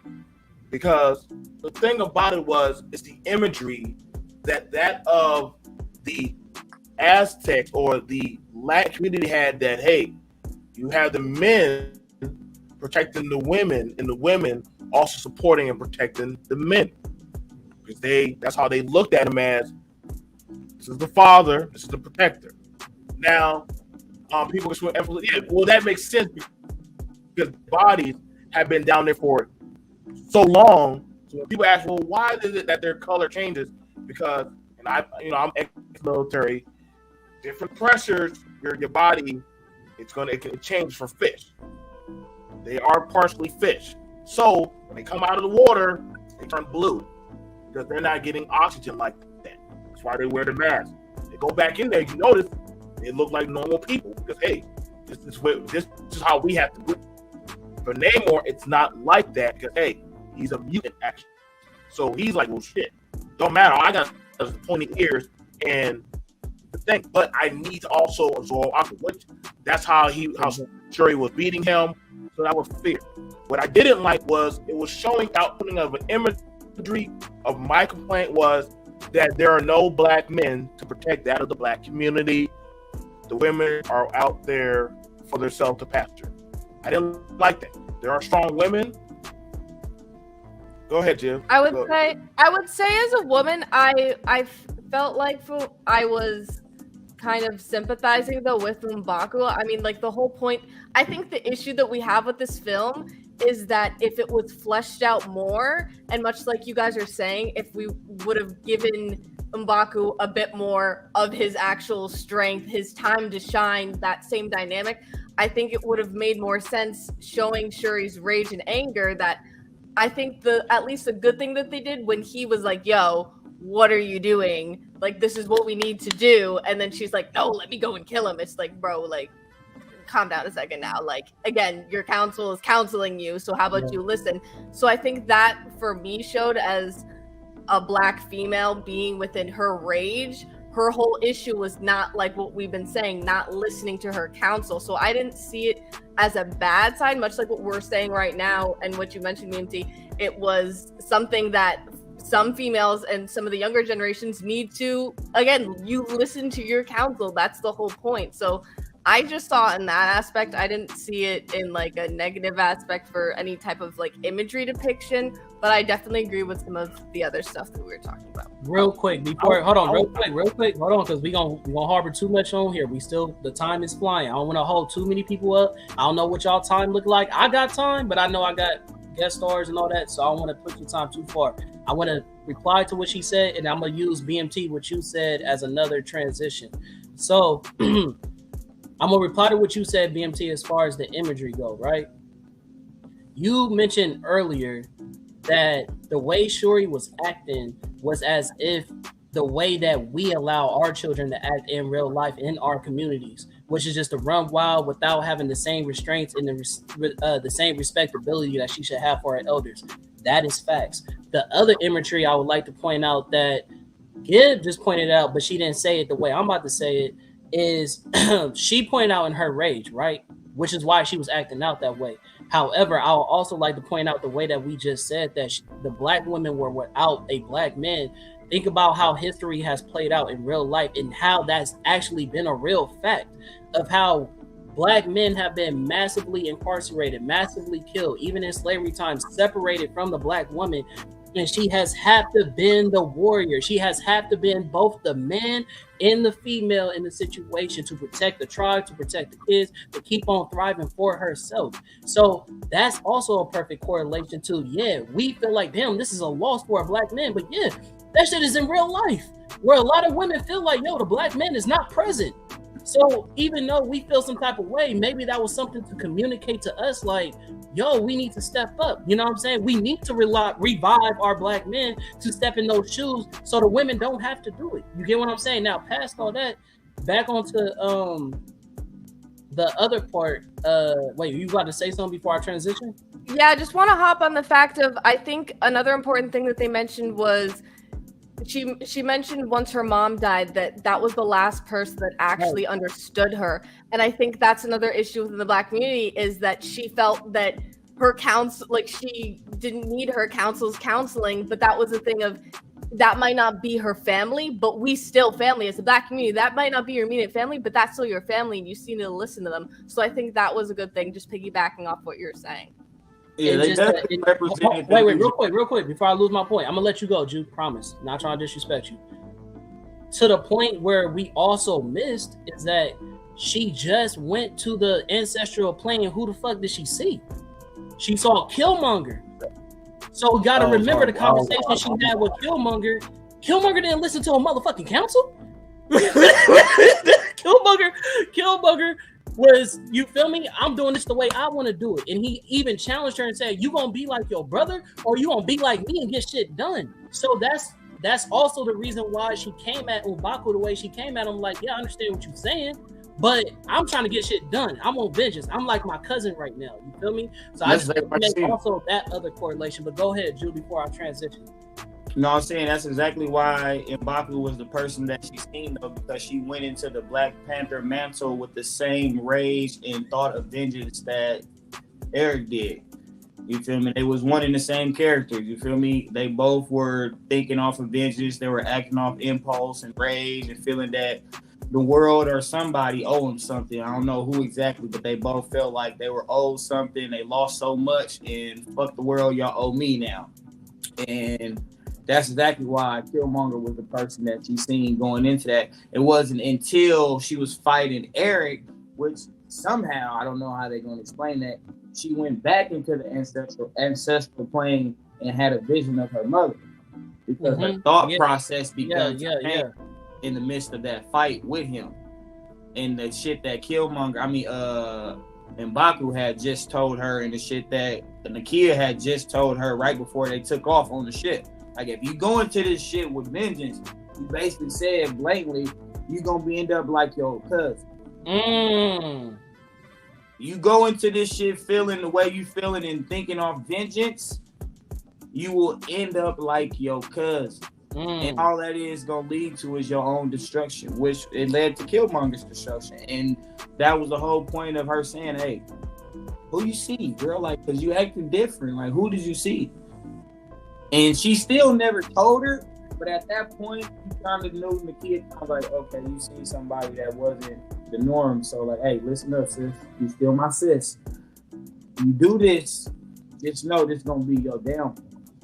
If you go into this and you do this, this is going to be and that's what M'Baku said when they was in the council. He's like, and the nigga with the thing is that finally, after the nigga with the dots on his face, he's like, y'all want to kill a man? Well, the dude with the dots, he said something, I don't know exactly. He's like, y'all want to kill a dude who didn't, his only crime was basically opposing. He never killed nobody when he raided Wakanda. He just basically assaulted motherfuckers. And then M'Baku was like, you want to kill a dude who said he got more warriors than the blades of grass we have. A dude who just snuck past however many people they got guarding the border, you feel me, in the rivers, you feel me, however many people they just got past us, and y'all want to kill him? They have vibranium, and y'all want to kill. Like, nah, y'all thinking about this totally wrong. And that's kind of versus what T'Challa said in the first one. Is like, bro, yes, some of our old traditions is still valid and needed, but there's also certain traditions that we need to shape, because just killing everybody that come around this motherfucker is just not gonna be the way to do things. We don't have. And then he even said at the end, he's like, bro, they have all these resources and technology, but they have no allies. So Namor like, hey, they gonna need us again before we need them. That's a fact. So her not killing me worked out in our favor type shit. And it's true, because it says the next time we see Wakanda, they're going to be getting attacked by the government, the UN. They want what they have. They're going to come for them, and they're going to have to fight these motherfuckers off. And you know the first person they're going to look to, hey, Namor. I said, I gave you that pass. And that's going to play right into Namor's hand. Like, okay, now I need to fight you motherfuckers on land. I don't like y'all anyway. Right. You feel me? So, but she definitely, she needs to, and like y'all was saying too, before we move on, it was a very huge representation of today's society when it comes to the youth respecting their elders. You feel me? The reason we have elders and the reason we have counsel is to prevent making the same mistake twice. So for some odd reason, like I said, it is some things that need to be changed, but not all things. These people done been through some shit. They done went through many of kings, different, civilization growth, and hey, you need to listen. Like, yo, daddy died, your brother died. Listen, like, we trying to prevent you from dying. Your mama just died. Like, just take heed to what a motherfucker telling you. We don't want to lose everybody. But, hard head make a soft ass, like BMT said, and she fell on that motherfucker pretty hard. Right. Pretty hard. Okay, so real quick, we gonna transition to what BMT said earlier about how the Hispanic community was represented and why it made sense about them looking blue and all that. We gonna go in from a Latino's perspective. We gonna hear what he say, and it's gonna be tap or cap. This one we ain't gonna be able to do tap or cap because on this side it's cap, on the other side is tap. So we gonna move forward from that, and then we gonna tap in with this real quick. The theme of this thing is vengeance. This is not a movie about love. This is not a movie about heroism. This is a poorly written sack of shit movie that went for the 2 hours and 45 minutes I sat in there. This story could have been told in an hour and 4 minutes flat. And even then probably would have been too long. I'm insulted as a Mexican. And by the way, Paulie, we weren't even Mexican in this thing. We were blue. Here's the good news. Anybody, guess what? If you see this movie, you're already going to see blue people because my people aren't even brown, they're blue. Spoiler alert. So anybody that wants to see Avatar, guess what? You don't have to go see Avatar. You can see this one and see all the fucking blue people you want. There are so many pieces of crap in this. How do they talk underwater? Don't know. So somebody obviously is upset. So do y'all feel as though that's a tap or is that a cap? And that's coming from the podcast called Midnight's Edge on YouTube. So if y'all like that content, y'all want to tap in with them, go ahead, man. But go ahead, Gibbs. We'll start with you. You feel like that's tap or cap? I think it's cap. I think just because saying that they were blue and about vengeance. I mean, this whole thing on both sides was about vengeance and talking about our cultures, and much like we were talking about whether or not you can have a black movie and not talk about culture. I mean, it's the same thing with being a black individual. You can't take that out of who you are as an individual. It's intertwined. So I think it's something that was good to incorporate. That's true too. Also, the important thing about this for the Latino community is that they added in, technically you're not supposed to say Aztecs because that's like their ruler, but for the indigenous community, for the Mexican indigenous community, the person who plays Coogler, he's Mexican indigenous. So I think, and this symbol, they weren't going to have that in the movie. The only reason they did that is because Namor added that in. I don't know if it's technically Namor, but the whole Mexican and / indigenous cast added that in. So I think again, I can't speak for the Latino community, but for my friends that are Latino and Latinas especially, and that are indigenous as well, I think it was a good representation. And I think that might be the difficult conversation with this, is that who feels represented, but I think we haven't had a lot of indigenous representation. So I think it would be a good win. And again, I don't know historically if they added in that blue for additional historical context besides scientific, but I would say it was a good representation based off of what I've seen.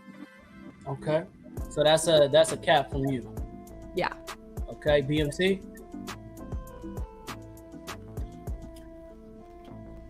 Listen, I really don't give a damn about Iron Mexican Man, whatever your name is. Listen, dude, this is a black film, so y'all are supposed to take the backseat anyway.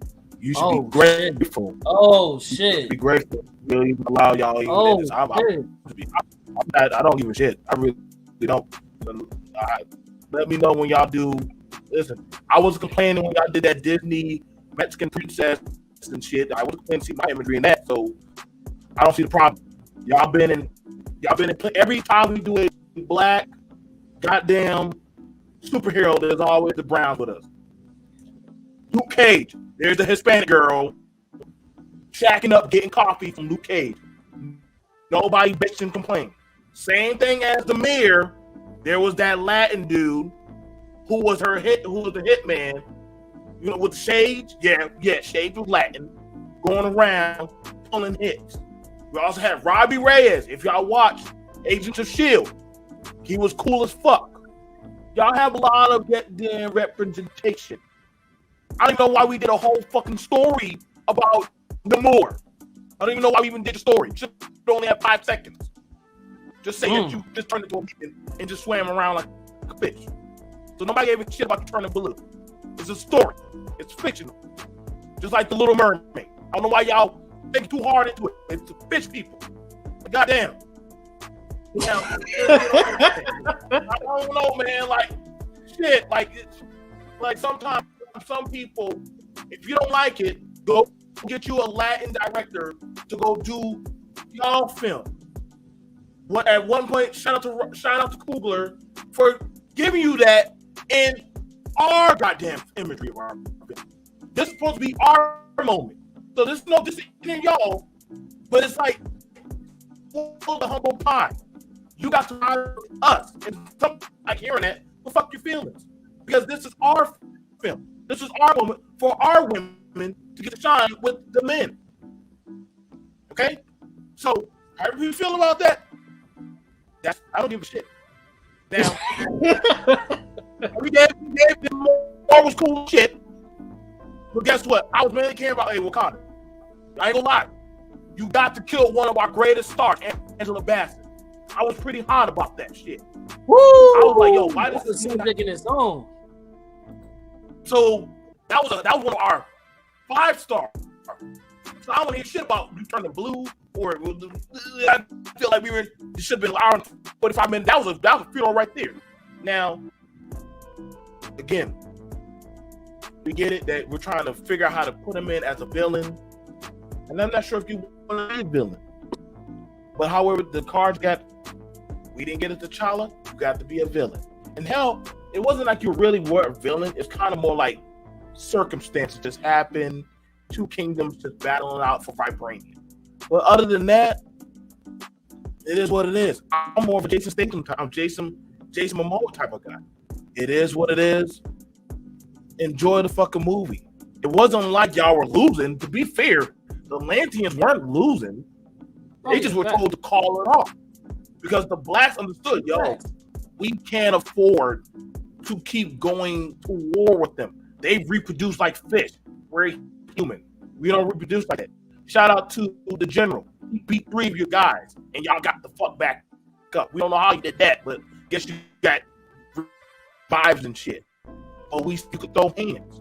So I don't get it. It is a lot of he's overhyping the shit more than what it needs to be. Because that fun, y'all did come out there to watch that shit because y'all got to be in the movie, as you should. You support your imagery. You'll probably get a movie of your imagery. Blacks love seeing our imagery of Black Panther, Luke Cage, bring it back, bitch, and other black films like that. We're gonna get more. Now give us our Blade. Please don't fuck up Blade. But yes, we agree. So when it's your turn to shine, we'll come out there and support y'all. Don't shit on our shit. That's all I gotta say. So yeah, all right. So it's a cap for you, BMT. It's a cap. Yeah, he definitely cap. Okay. All right, that's 2 caps. Yep. Gib, I saw you about to say something. I'm gonna let Jew go, and then I'm gonna let you go ahead. No, so you can go first. Go ahead and say what you guys say. Okay. All right. Oh, it's a real quick thing. I also want to point out too is that Lupita's Afro-Latina technically because she is from Kenya, but she grew up in Mexico. So everything that you saw her for speaking Spanish, she is a full Afro-Latina. So like for them to be saying that this is the first time that they're getting representation. Also, I'd like to point out, just because I've been, mad uptight about it, is for oh my gosh, America Chavez. Is she supposed to be like medium? She's supposed to be like a medium skin with like what, like 3C type hair, and they got someone, and like no Tino shade to the actress, but they got someone playing her who's lighter skinned and who has straight hair. And like when America Chavez came out, like she looked like me, and it was like, I mean, this is like, I got bright lighting right now, but like that was my girl. Like she had the same hair type as me. Like I made a cosplay of her. I was like, oh my god, because the artist who made that character has like recreates that character a bit in different, in like an Image comic, Wicked and the Divine, if you've read it, for the main female character. So I was like, oh shit, and then my language. But then again, they had this lighter skin, like straight haired, like just Latina girl playing her. And also the big thing is for America Chavez, her jacket's the Puerto Rican flag. So like they straight up made a character when they always tell like black people of, oh, make your own characters, and she straight up got her own country repping in the back on her back. And they did not get a Puerto Rican actress who was like medium skin with you know, like 3C hair. Like that just made me big mad. But there's always been representation for Afro Latinas in Black Panther, because Lupita's gorgeous and she's dark skinned, so like it's a win-win. So that was my piece. Sorry. Okay, I'm glad you said that. Everybody done brought something to the table I wasn't expecting, bro. This is a good conversation. Go ahead, Ju. I'm gonna give him a soft tap. Like she gave a soft cap earlier. I'm gonna give bro a soft tap. Okay. I can't wait till we get to this conspiracy part. Okay. I'm holding it in so bad. Y'all just don't know. I understand the scientificness of the fucking shit when they fish come out the water, like octopus and other type of fishes. Their color changes from when they're in the water. But bitch, this is comic books and superhero representation. Science don't fucking play no part here unless it's being said by Tony Stark. Bitch, science plays no fucking part. They defy the laws of physics every fucking time they write a comic book character. You feel me? When I seen the movie the first time, I was like, oh, these motherfuckers blue. That's a fact. That's a fact. I thought that was the most stupidest shit in the world. Like bro says, like bro, we're not even brown in here. We're blue. It's like y'all, and we don't get that much of them in the water. So I feel, bro, it's like our representation was belittled. Yeah, we in this motherfucker, but nigga, we blue. Cause for one, y'all went as far as to turn Atlanteans into Mayans. An actual old Mayan culture. It was based off a real Mayan culture. And then y'all turned the niggas blue. But see, okay, so it's a soft tap or a soft cap? No, it's a soft tap. Like I feel okay, so you fuck with him. Okay. As a Mexican, I understand what he mean, bro. It's like, bro, we got our representation, but y'all turned us blue. It's like this movie for us. Yeah, we got our representation, but nigga, y'all killed the fucking character. It ain't what you do, it's how you do it. I'm gonna say that every fucking time. It ain't what you do. That's like when they made fucking Obama, gave us a black president. Obama is black, but he ain't black, bruh. If you know anything, I got 2 books over here before Obama was president. I read when he was just running for senator and shit for Illinois. He not black. That's like what BMT was saying. Y'all have motherfuckers in there, but they don't look like this. They don't come from this. That's not what we're looking for. It's like, yeah, thank you. But come on, bro. Y'all kind of like whitewashed us or put a shade over us a little bit. Y'all brought us in, but it's like how they did niggas forever. Like, we'd get representation, but we'd be the boostiest motherfucker in the movie. Or we'd be in scary movies, we're the first nigga to die. And all this other bullshit. Like, or when it's a white movie, it's that one black guy and the nigga stupid as hell.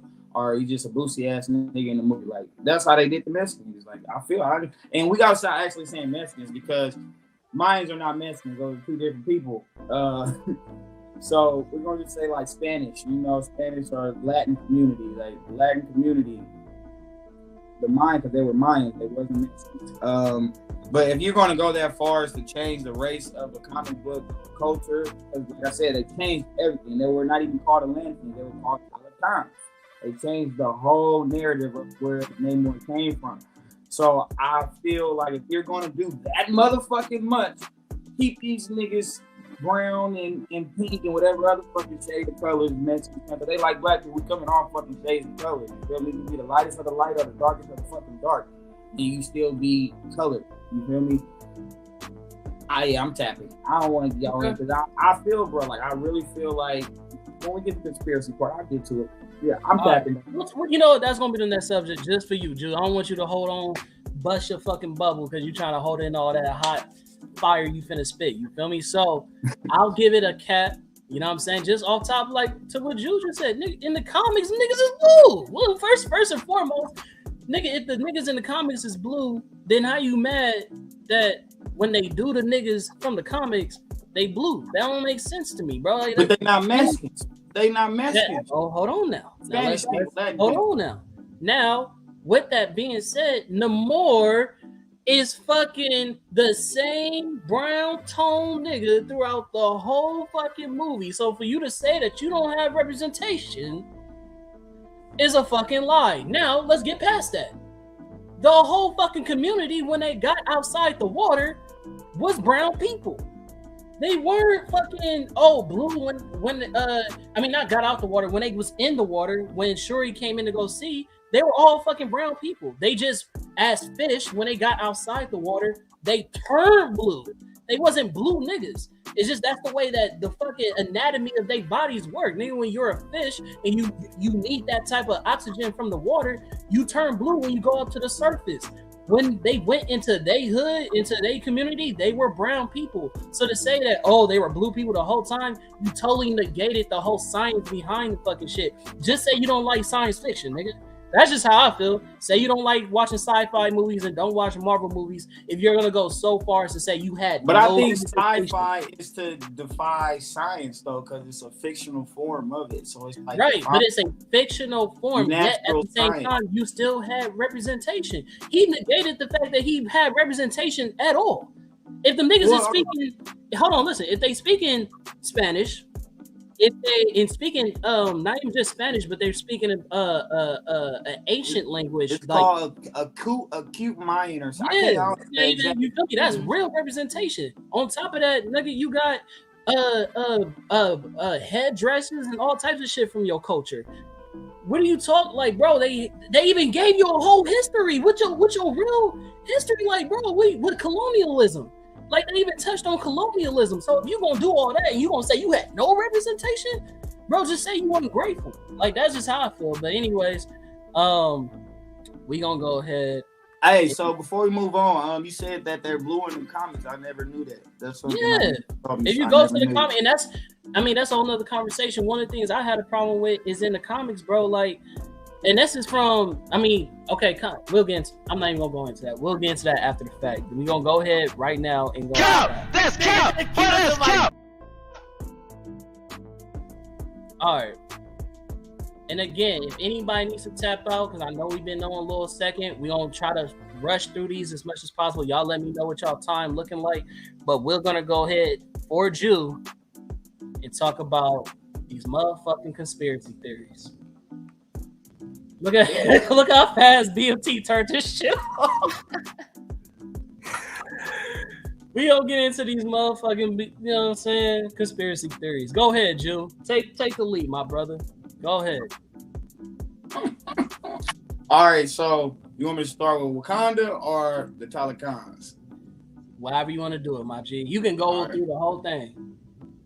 So I really, really, really, really, really feel deep down inside, based off what Black Panther 1 did, breaking box office numbers, changing the culture, having motherfuckers going around calling themselves Wakandans for goddamn 2 years, a whole 6 to 8 months, motherfuckers was doing this when we walked past each other and shit, like Wakanda was a real fucking place. We made Black Panther something that they didn't really expect him to be. And I feel like based off Disney and who Disney the fuck is and the history Disney has had when it comes to black people, they watched this movie on purpose. I think they intentionally belittled the representation of the black man, because at the end of the day, I heard everything y'all was saying earlier, and since we bringing it to natural civil, occurrences,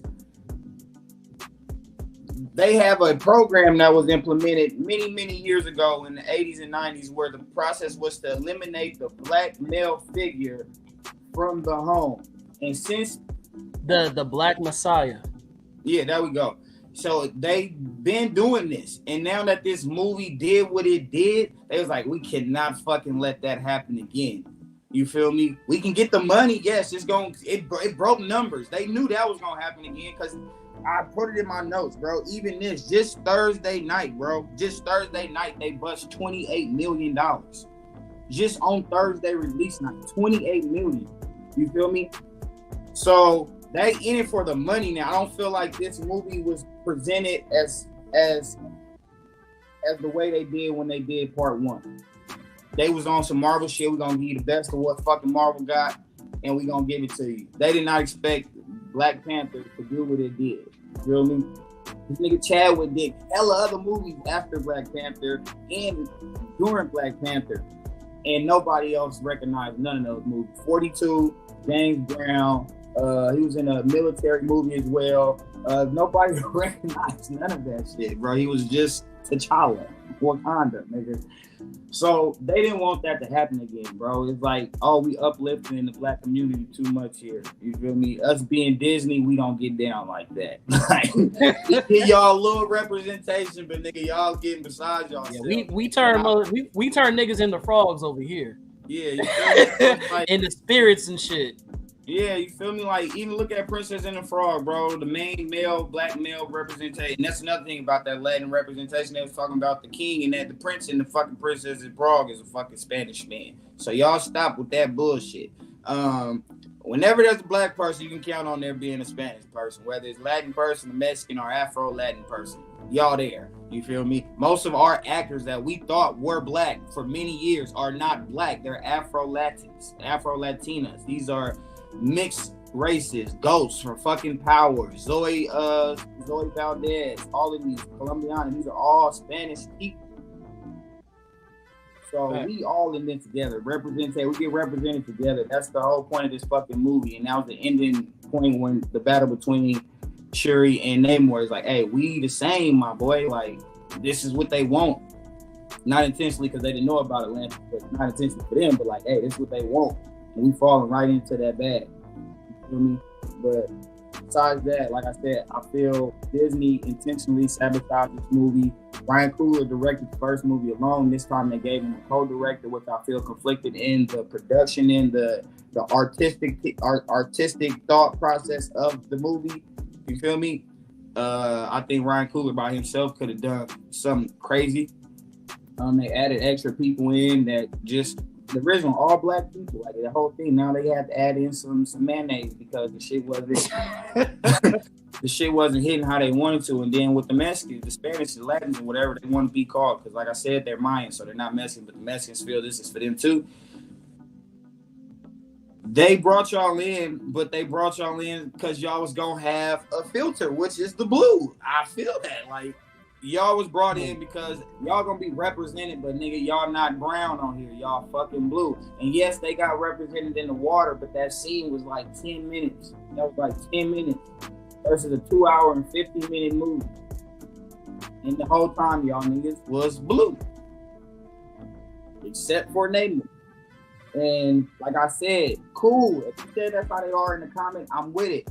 But for them to go and change the whole perspective, the culture, the origin of a tribe and Namor, y'all should have, I mean, just a little bit more. Gave them a little more scenes underwater at least or something. Because even when they went underwater then, they swam through, but then they had that little part where the other girls, they was out of the water, so they were still blue. You feel me? Like the part where Riri was being held and stuff, still blue. So, but I don't know. I just feel like it was self-sabotage on Disney's part, being who Disney is, doing what Disney does. It's like, hey, we go give y'all representation, but it just can't be too much. Because, like I said earlier, they cannot have a black character surpass 5 white niggas. Captain America, Iron Man, Thor, Ant-Man, and the Hulk. Outside, like I was telling him, outside of Black Panther, the only other black nigga in the superhero franchise for them is Falcon. And he's basically our version of whitewashed like a cool nigga. You feel me? Like he a Captain America dick rider. You feel me? So that's not a nigga. He's just a black nigga that's in there. He's not one of us. Falcon in the comics, fire, love him. MCU. I'm talking about MCU. But he's not one of us, so they're like, bro, we gotta bring him down. So I feel like they killed him in the movie because they didn't have to fucking do that. And like, I don't know if this nigga the Falcon, his real name is Clarence. Oh God, like Clarence had a real good marriage. Like not playing. So like, I don't know. I just feel we ain't gonna be able to be as great as we want to be, bro, because they can't have it, bro. Like they have 5 white niggas and this black nigga surpassed all of them from a cameo in Civil War and then getting his own movie. Numbers crazy. Every scene that T'Challa was in, bro, action-wise, his agility, the way he was moving, killing everybody, bro. Even though some of it was CGI, it was just like, this shit is hard, bro. Like, going back watching Black Panther 1 after watching Black Panther 2, it's like, how the fuck do y'all drop this ball, bro? It's like, it's so much y'all could have done. So much y'all could have done. And I don't know if you brought the video in the show, or I think I was watching it earlier myself, but somebody was like, damn, what that nigga say? I think I just had a brain fart. I did, but no, I had a brain fart. It'll come back to me though. Okay. But no, I think it's just a self-sabotage thing for representation for us being as great as we are. And 5 white niggas in front of 1 black nigga, and he doing numbers over them. His movie production was way harder looking, and it was directed by a black nigga. It was like, nah, brother, we're gonna have to slow you down. You ain't no Quentin Tarantino, my boy. You gonna have to chill out on this. Like, for me, bro, what Ryan Coogler did with one movie in Black Panther, bro, Zack Snyder better count his fucking blessings. Woo! Like, come on, bro. Ryan, fucking Fruitvale Station. I don't know if y'all BMT and Godzilla, if y'all seen Fruitvale Station. We from Oakland, so that's an Oakland movie. I actually knew Oscar Grant as a kid. You feel me? So for us, that movie was dope, and that's also another movie with Michael B. Jordan. He's about to direct Creed. The trailers we seen for Creed, crazy. That's him though, no co-director. You feel me? So it's like, I feel like they trying to sabotage what a motherfucker putting out, and so it'll be on him because ain't nobody gonna say. As you can see, facts. Ryan Coogler get the praise, but also the people who didn't like the movie, who are they pointing fingers at? Ryan fucking Coogler. They ain't talking about he's the co-writer. He not even the main nigga. Not what's his name? I think his name is what's his name? Joe something. Joe Robert Cole. Yep. So him. Y'all had to add this dude in, and I feel like it kind of fucked up the segue and the flow of the movie and how these brothers and sisters and stuff were thinking and processing. I don't think they needed no fucking another director. Like, I feel like that's where also the scenery, the way shit looked was just cheap and cheesy. Like, I feel you. Hey, BMC. Do you wanna give your conspiracy theory, bro? Or you wanna tap out, bro? You look like you finna fall out, my nigga. It look like it's past your bedtime. I'm good. You good? I'm good. Oh, okay. You look like my uncle in that chair, nigga. I was like, oh yeah, somebody put this nigga in bed. I got 3 other shows that are hitting me up, but I'm like here for this one. I'm more into nursing and talking on other stuff.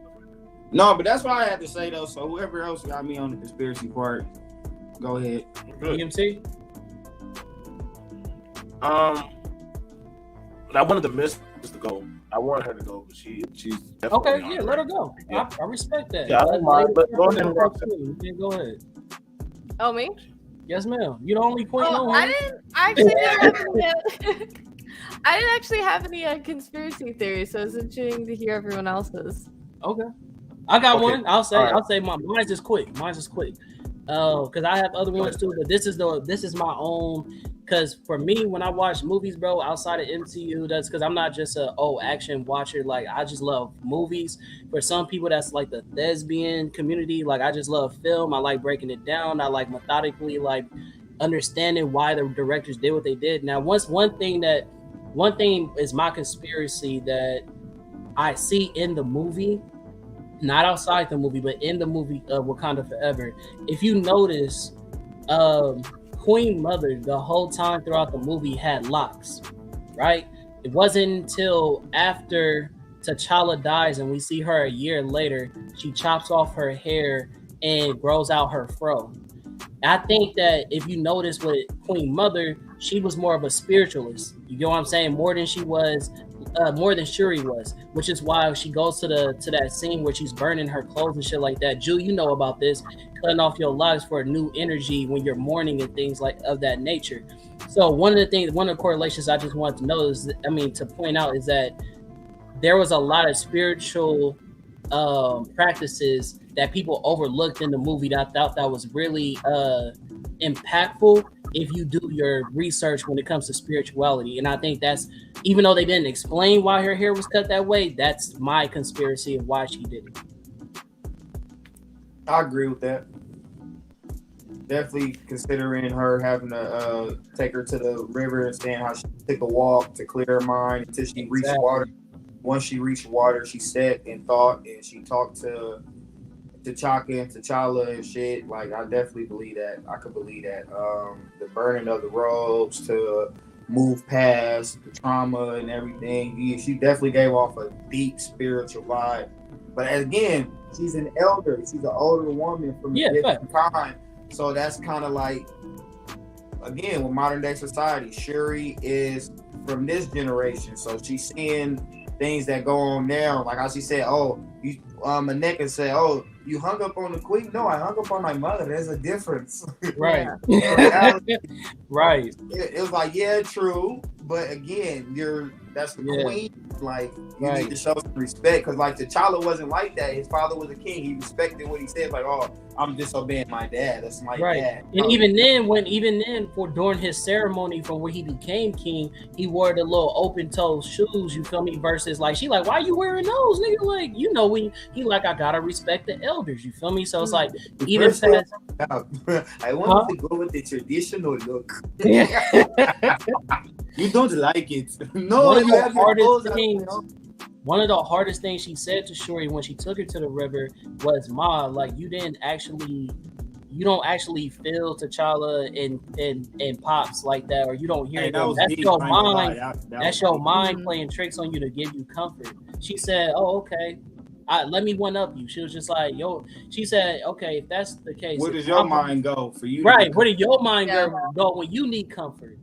You feel me? That sounds like more like torture. And when she hit her with that, like on the intellectual, it's like, girl, like, you don't understand, spirituality is a science, nigga. It's not just that. Oh, go ahead. Go ahead. Oh, so fun fact for your hair, actually, scientifically, going into the spirituality and science, your hair actually holds in trauma. So chemically, you can see for like your hair stores proteins. So when you go through very traumatic events, whether it's a scientist or even your own hairstylist can see your strands change, so they can see at what point, they can specifically see at what point in time a traumatic event happened within your hairline by looking at your hair strands. So niggas is really talking this podcast. I don't know if you remember, I actually said something like that to you a while back, a couple years ago, Carl, when I was telling you how my hair is two different textures on each side. I remember. And shit like that. Like, I have like a 3C over here and a 4C over here. So it's like, it comes from like trauma, stress, and different shit like that. Because I believe in the story of Samson. You feel me? Your hair holds energy. A lot of Jamaicans. I'm a Rastafarian, so you feel me? I just cut my dreads off, but to start fresh, to bring it in new. But I believe that hair holds energy and power and stuff. So people who have a lot of hair, or they hold their hair at a high standard, like that, it's hold energy, bro. It's power. That's why you see people with hella long ass hair be a little bit more flamboyant and confident than a bald headed motherfucker. You feel me?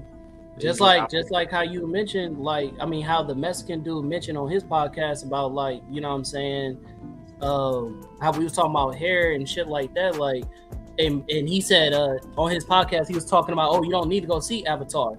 yeah, you see how they treat their hair in Avatar, how they get connected to the world, and how they, you know what I mean, pass on and connect with each other and shit like that. Like, bro, like, I'm just saying, like, movies from a surface level, you may not get it, but when you actually study shit and understand like all these different subjects, it hit different. You know what I'm saying? But Yeah, go ahead, movies always give a point of perspective from the audio to that plays during a certain scene, certain songs they implement into the movies. Like, you got to understand what was the purpose of that song and why it was played in this scene, or what was the purpose of that speech or quote and why it was said in the context it was said. So that's why you got the 85, the 15, and the 1%ers. You feel me? Right. So it's like, that's definitely, like, you got people that look at it for entertainment, then you got people that look at it for the hidden messages, and then you just got motherfuckers who are just oblivious to whatever the fuck is going on the screen at all. And you can hide a lot of shit, and movies have told us the truth on so many levels. We still sit and believe that shit is not real until it happens. Facts. And that shit amazes me every fucking day. People sit here and watch movies and shit shows that's been around for years and still don't see that this shit is real. Like, they're telling you without telling you, hey, this is what goes on when you motherfuckers sit in the house and just be bums all day. Like, we fucking you over. Right. BMT, go ahead, tap in, bro. You got one? Yeah. So as far as it goes for conspiracy, first off, Disney is going over to more of that, of the married to feminine empowerment, more so of pushing that of the men out of the way. I don't agree with that. That's why they're losing their fan base, because it's a push rather than actually an embrace. You don't have to forcibly push out the men and say, like, She-Hulk was trash. I'm sorry. Even like, and I know a lot about She-Hulk, and I was like, the way how you did all that stuff with the twerk and the Mary Sue and the trying to one up Hulk and all that stuff, you didn't have to do that. That was kind of out there. But we're seeing a lot of stuff with Disney, how they're definitely going on different stuff, and nobody can definitely say, well, reputation don't matter. Bullshit. But they didn't mind doing a little bit of the LGBTQ with the two bald chicks kissing each other in My Love. And I'm like, oh, I knew they were gonna get somewhere. They're gonna sneak one of those little rabbits in, but they gotta get in it. And I don't got a problem. But I'm like, listen, when you know things are being forced, it is what it is. And so that's where we're having the context of respecting the art. Now, Coogler already understood. He really didn't want to do this one because it felt out of place. And as a director, if your heart's not in it, you don't want to do it. Just the same way as Michael B. Michael B. is working on Creed, so he's like, shit. I'm working on my passion, my baby is Creed. You know what I'm saying? Like, I got other things going on in my life. You know what I'm saying? So after the bromance of Chadwick, which was his, like, they were like this. Died. Why would I want to do the film? I get it, y'all. We have it scripted, but he's not here no more. So I really don't want to do it anymore. But we're on contract. As far as it goes, my pushback is I don't want to say that Falcon is not, like, we don't have that many representation, and we gladly separate that of the nigga moment, the niggas and the black people and the black men. When we're just black, it's like the Carlton and the Will Smith. When Carlton had that talk with, like, I'm just like you. It's just that I'm walking a different path. And I look at it like when Luke Cage, he didn't like people calling him nigga. He was like, hey man, like, you got to be hard. That's why people so graphically were pulled towards Cottonmouth. Like, damn, I don't want Cottonmouth to die, but I get why Luke Cage is the way he is. Same way, like I said, it's hard getting a strong male actor, just like we can respect that of a black female actor. Like I said, when I'm pulling out the Luke Cage, the mayor she wasn't strong, but shit, her mind allowed her to stay in the game. So we respected that of Shuri when she met Banner, and they were dealing with the Vision situation, and they were like, yeah, I didn't think of this. I figured it out in five minutes, which y'all couldn't do. So we're like, oh, go sis, like you got that. So because she is one of the top geniuses, you know what I'm saying?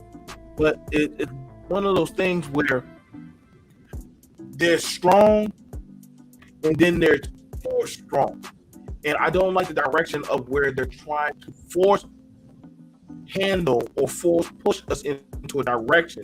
Because if you look at it now, you're pushing out all the male characters of the Marvel universe. You're making all females. So I don't know how the fuck you're gonna fight a Doom. I don't know how the fuck you're gonna fight. You got doggone Kang coming. So all your big heavy hitters. No wonder why Namor's like, well, shit. I'm just waiting because I'm the only guy left. So shit.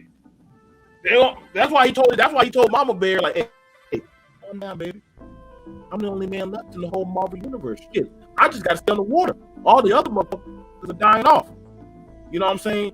And so you got Bucky trying to find himself, and you got Falcon. Listen, man, I've always been second. And that says a lot about black men. We always been second. Don Cheadle, I don't know how long they're gonna keep the brother in the film. And Blade, we're scared. This is why I'm saying about Marvel Universe. This is why I'm saying DC. It's looking like they might be. They're going to take this year. They're going to probably get this year. This is how it's showing in the film for the Marvel Universe. The one nigga, not to cut you off, I just want to say the one nigga that is represented very fucking well is my boy Samuel Jackson. That nigga right there. Hey. Well, right now, that's true. But right now, Fury is on spy shit. Fury only shows up when he needs to show up. It's not like they're going to get Fury, and this is why I'm fearful when they put a strong male presence in the forefront. It's like you're on a time clock on how long this nigga got left before we smoke his ass. Versus, I don't mind seeing a sister because I don't got a problem like I get Disney Plus. They're taking a lot of young sisters. I think they just did Mrs. Marvel. Then they done put her out there. Fine, you got the Indian representation. They're gonna put Riri. Don't worry, y'all, young black girls. Riri's gonna get her own little show. We don't know how it's gonna go because Riri wasn't received too well in the comics because people still wanted Tony, and people said, "Well, they're not ready for it." No bullshit. Because when we got Miles, motherfuckers loved Miles. They loved him because he was his own character. He wasn't trying to be Spider-Man. He was just trying to be his own Spider-Man. Riri, you don't have to compete with that white man. Fuck him. Just be your own Ironheart. I respected her when she said, "This car is all I have with my dad." I said, "God damn!" Finally, she made some reference to her daddy, and I respected her because Shuri's like, "Yo, I don't have much of my dad." That's why Shuri made it a big deal to go find every piece of that car to show, "Hey, I get it, little sis. Like, now your suit got to stay," and that was good. They did that in the continuity because Shuri letting her take that suit back. We already know the government, and this was going to be interesting for her. It is opening up that we're going to know that the government is going to be going after Riri because she's been to Wakanda. So we're going to get that of a new segment because she's been to Wakanda and she's already seen what's in it, and she also knows how to duplicate their tech. So that's going to be interesting. Who does Shuri have, which we understand she'll probably have Okoye and Io out there watching her, as well as she's going to probably have to work with Falcon and Bucky because those are the only few people who actually been inside of Wakanda. She's going to have to start talking to them. I mean, unless she's talking to Peter, and guess what? Peter's been wiped out of the memory banks of everybody. He can't really help her. So she's pretty much on her own because now she has to watch out for the government and deal with college, which is going to be pretty interesting. I look forward to seeing that in her show. I hope she does very well. So we don't know how long it's going to last her. As far as it going film, it definitely did show that trajectory of the black community, which was a big thing. Shout out to Ryan Coogler. It hurt. Sometimes the truth hurts, but it's factual. I understand Khan, Goofy, and Gib when y'all respected the film for the art, but it also hurt me. But I understood that of a representation as me, as a father and as a man, that damn, there aren't that many black men left. So when I saw that there was only a bunch of Dora Milaje and just probably 3 black men still like, well, actually 2. There was only M'Baku and one other nigga. I was like, damn, nigga, how did you survive? You must have was ducking and rolling under all the dead bodies and shit. But I'm happy you survived. But then Total Khan was like, that's why he was laughing on there. He's like, oh shit, we could hear that one battle right here. But he understands the long game, and that's a problem. So it is very foresight that the black community is hurting pretty badly. And I think that was a pretty smart move for Shuri to have stepped down. She is the Black Panther, but she's not going to be the reigning king. And that does shows that M'Baku is the king of Wakanda. Right. His own Marvel fandom. M'Baku is the king. Right. No, he stepped out of the ship, and we already understand how it works. Whereas the king had to come out and say, "Hey, whoever wants to challenge me, get the throne." Shuri, I respect her on that one for placing that of authority back into that of the hands of a man with moral spirit. Not saying Shuri, oh well, she's still the king. No. She stepped down and said, "I got too much demon going on. I got too much shit going on." That shows growth in a person that says, "Hey, now where they could have done that differently in that 1 year time span. Follow me with it. Maybe that could have been the time she probably could have gone out on mission, having a little anger outburst, getting into problems, probably getting angry, taking it out too much on a bad guy, having arguments with Okoye and her mama. Maybe her mama could have said, hey, why don't you have time to talk to Bass? All right. I don't believe in that, mama. Well, guess what? If you're the Black Panther, guess who you have to talk to? You have to talk to Bass. Because when T'Challa went to the I don't know why they hadn't brought Bass the whole fucking time, bro. I got you, bro. Because it's funny because the Moon Knight, guess who Moon Knight talked to? Moon Knight talked to Bass. So you can't say Bass don't exist if Moon Knight himself talked to him in the MCU universe, and they're all connected. So we know that the Egyptian gods exist because Moon Knight confirmed it. We know it definitely exists because the Panthers, when T'Challa went to the world, guess who he saw? Bass, and the avatars of Bass, all the Panthers sitting on the tree, and his father came down from the tree, the representation of the tree of life, and said, hey, what's going on, son? Congratulations. And he puts it and he said, hold your head up. You're a king. We don't do that. She didn't get no kingship because she was fighting her nature. And that's very potent about a lot of women. Shout out to the sister. Hey, run it back. Run it back. Say it again. Say it again. Shuri was fighting her nature. That's why her mother said, listen, baby, you gotta I get you're strong and you're smart, but you're fighting your nature and you're not giving yourself time to heal. Even Okoye, T'Challa's woman, said, listen, I didn't go do the traditional stuff because I needed time to heal. So Coogler was putting in there, black woman, strong, independent, smart, highly educated, but if you don't give yourself time to heal, you're going to keep failing and falling. That's why I'm like, why the fuck are you talking to Killmonger? This motherfucker denied his own father. And his father said, listen, son, I fucked up. Go listen to Black Panther 1. I'm not fucking up on this. He saw his dad in Black Panther 1. That's the thing with father and son, black father and son. You deny your heritage, you deny your blessing. He said, son, what you're doing would turn down the kingdom. That's wrong. I love my kingdom. You're fighting your kingdom. Black men love your community. Don't fight your community. Killmonger wanted to burn down his kingdom. But he's talking about saving the world. The world had no love for you, son. The world done showed that to Wakanda, but they said, listen, we just want your tech. That's what the CIA woman said. Listen, we just want your shit. We don't give a fuck. And Ross was like, whoa. This is taking too far. We don't need a war with Wakanda. And they're telling us there's another bigger fish wink, out there that they are worried about. Who the fuck if there's something Wakanda's worried about, maybe we need to be re-looking at this.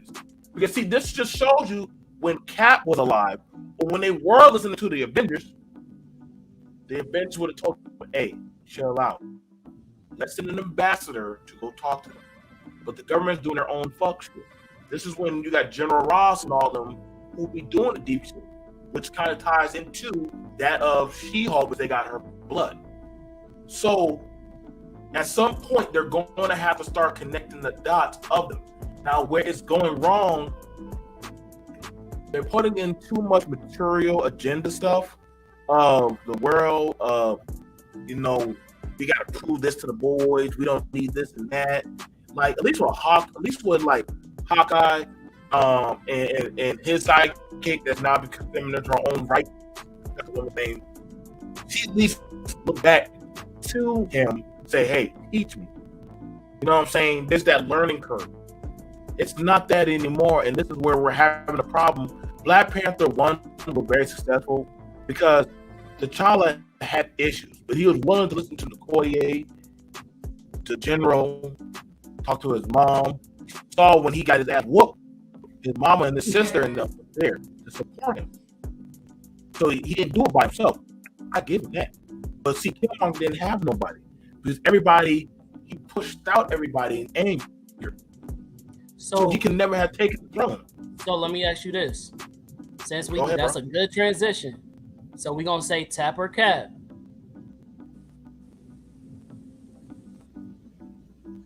Tap or cap. That would have been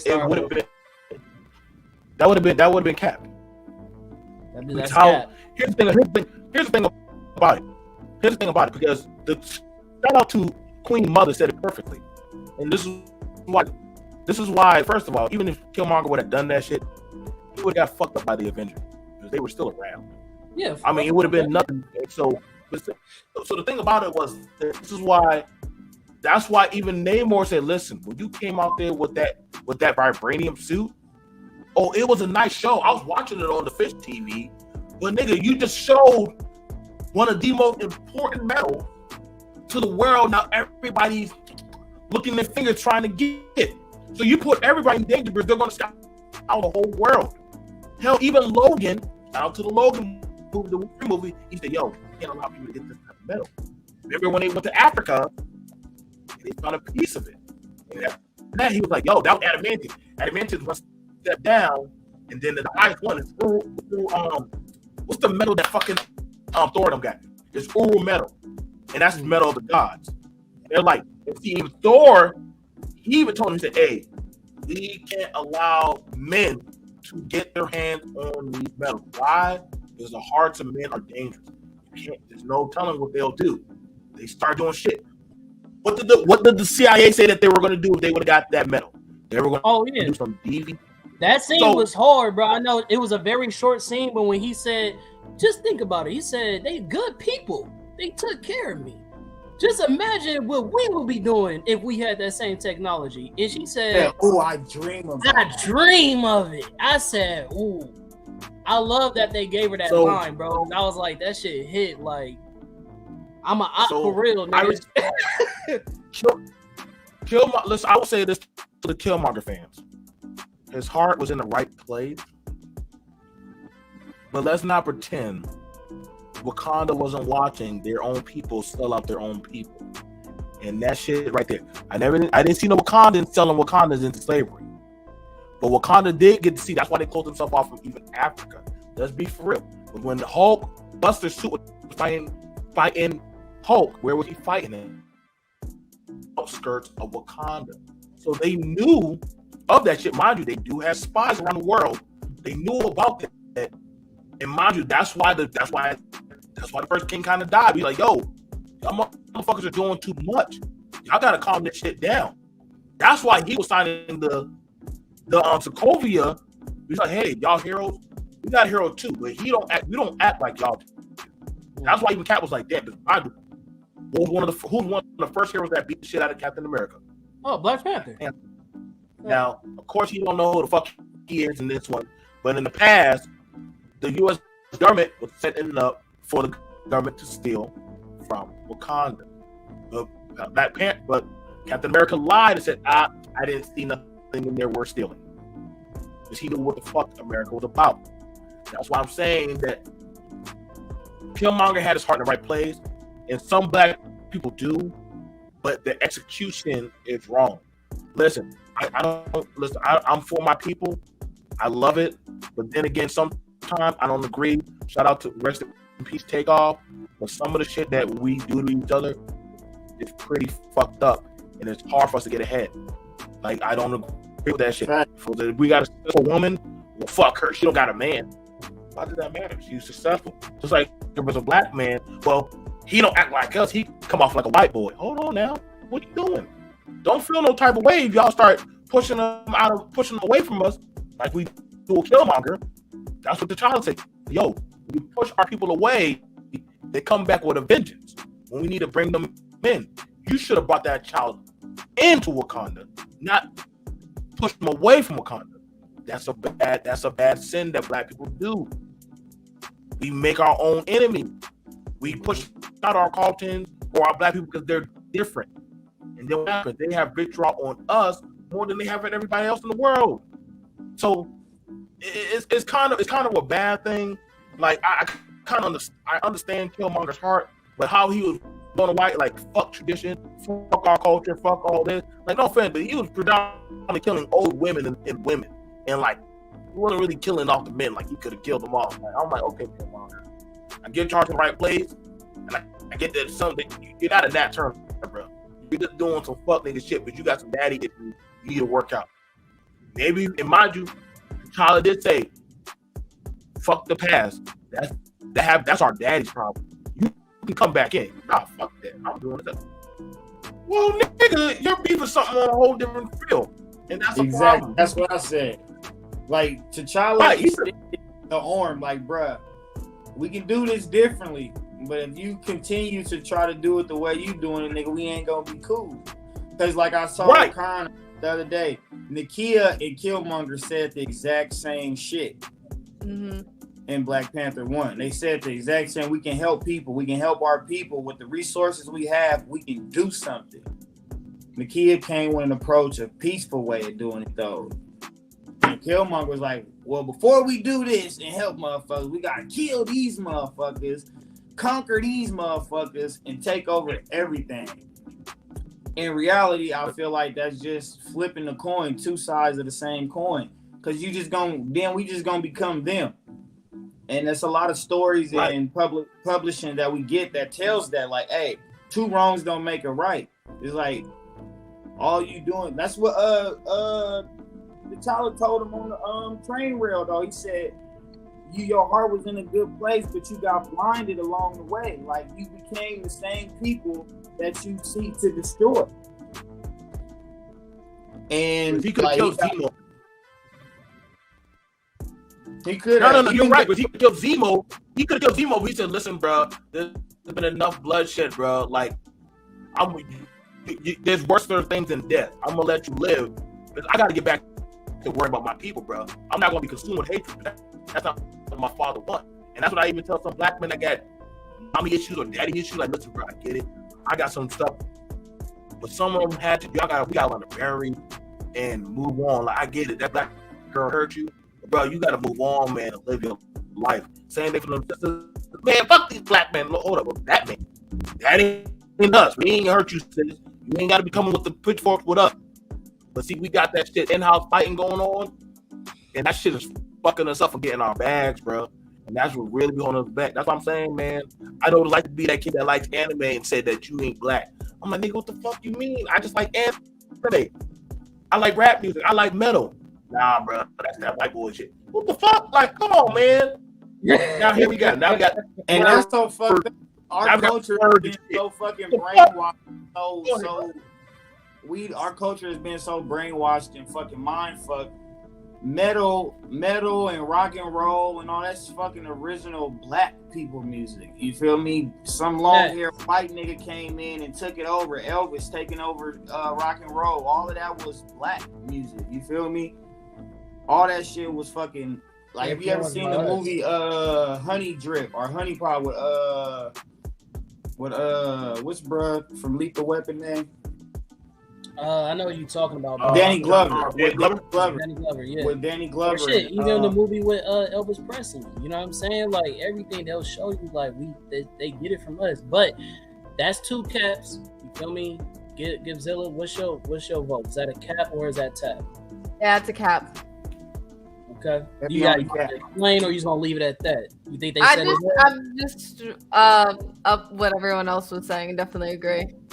Okay. So for me, I'm gonna say tap, and that's cool. You know, and I know I don't always agree with everybody. I respect everybody's opinions. Everything that y'all said was valid. How the fuck ever? You've been agreeing with Killmonger for decades. You already know, nigga. This, you know what I'm saying, from the town. Now, first and foremost, the reason why I agree with Killmonger is because Talokan and Namor is saying the same thing. Even with just Jew just said, Nakia was saying the same fucking thing. T'Challa being an isolationist, he was like, "Oh, I'm not the king." So one of the hardest lines that Killmonger said to T'Challa was like, "I'm not the king of all people. I'm the king of Wakanda." He said, "Okay, so you're saying that you're trying to say that these people ain't your people, but then all people originate from Africa. So isn't the world your people?" You get what I'm saying? That was one of the hardest lines that Killmonger said to him. Now, for every Wakanda's mindset, or most Wakanda's mindset, including T'Challa's, was that the way we survived was by staying isolated. It's a lot of, bro. We only got so much time left of this fucking podcast, and we can't get into it. But I wrote fucking 2, 3, 4 pages of notes of just the first Black Panther movie until now. And I know we ain't gonna be able to get into it. Maybe we might do a part 2. I don't know. Gabe, you let me know. However, there's a lot of shit I want to say, but I'm just gonna say one is that, as y'all keep saying, BMT even said it. Oh, they keep on trying to kill off the black character. Oh, they keep on making us try to play the substitute character. Or if we become main stage, we know a nigga on the clock. We all shook our hair, yeah, when he said that.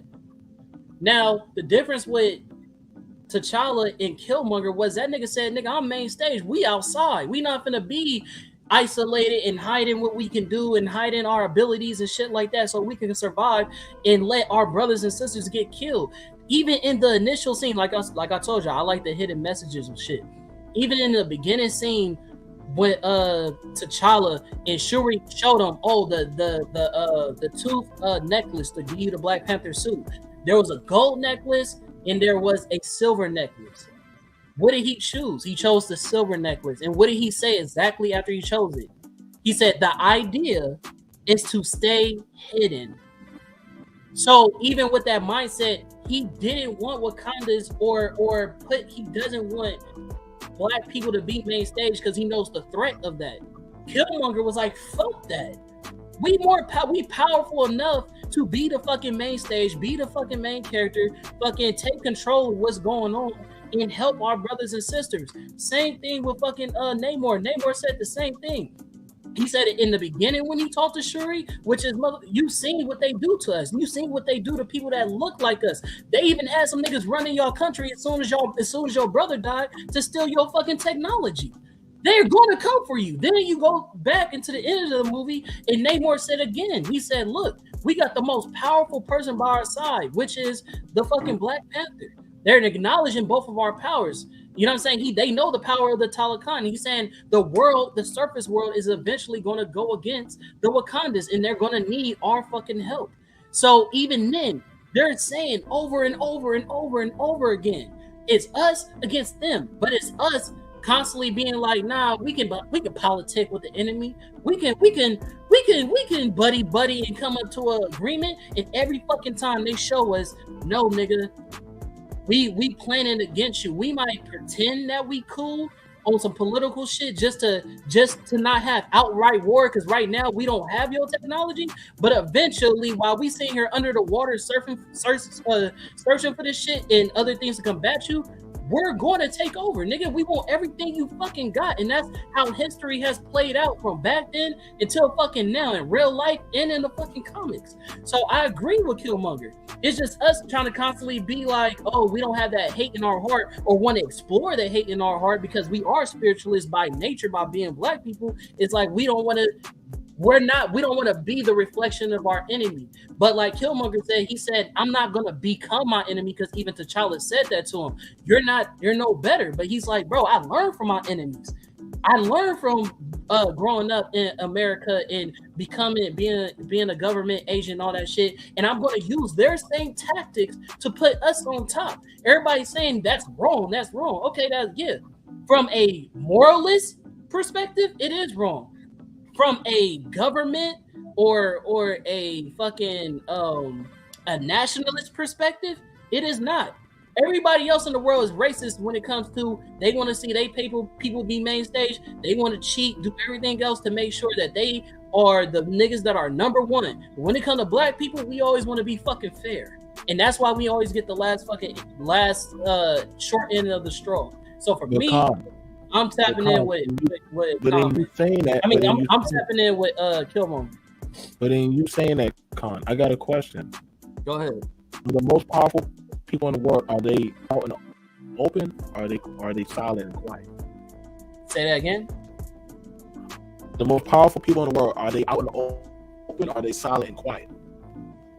They silent and quiet, but we talking about this. Hold on, wait. Because I'm showing you the Latin vote. We don't know what the Latin people do in their community, but we see it when it's time to vote, and we see it when it comes to their money or their buying power. Shout out to my people that I do hire and I do work with and I do business with. But aside, I don't ever know what the hell they got going on in their household. So, same with the Asians. And then they had that problem with that Asian hate crime bill. Listen, and we said that there's not that many of them in America, but guess what? They got that bill passed quickly because they handle it quietly. Now, I got to be for real, and I ain't got no problem. Listen, it's okay. Hey, listen, we don't got to show the loud bling bling. I get it. Listen, man, once I started making money, I started understanding power. Go read the 48 Laws of Power, man. Listen, the most powerful man don't got to be the loudest man. And you don't got to be the most boastful man. The loudest nigga in the room is probably the weakest. Right, and I'm about to give it to the sis, but look, she got some fire too.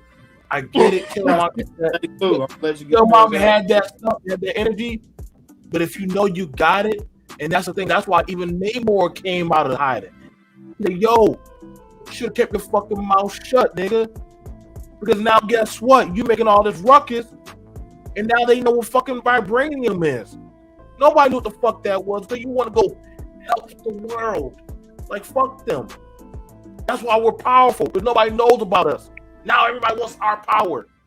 That's how it works in the world. We got one planet. Go ahead, Gib. Go ahead. Now that I've been hearing some real good things now, and people really convinced me. You know what this reminded me of? We were talking about that anger and that rage and using that. Have you guys seen American Gods, or have you read it? Yeah. You know what this reminded me of, this whole conversation, and I'm curious what you guys think. If you've probably seen the clip on the slave shit that Mr. Nancy keeps saying, "Angry, get shit done."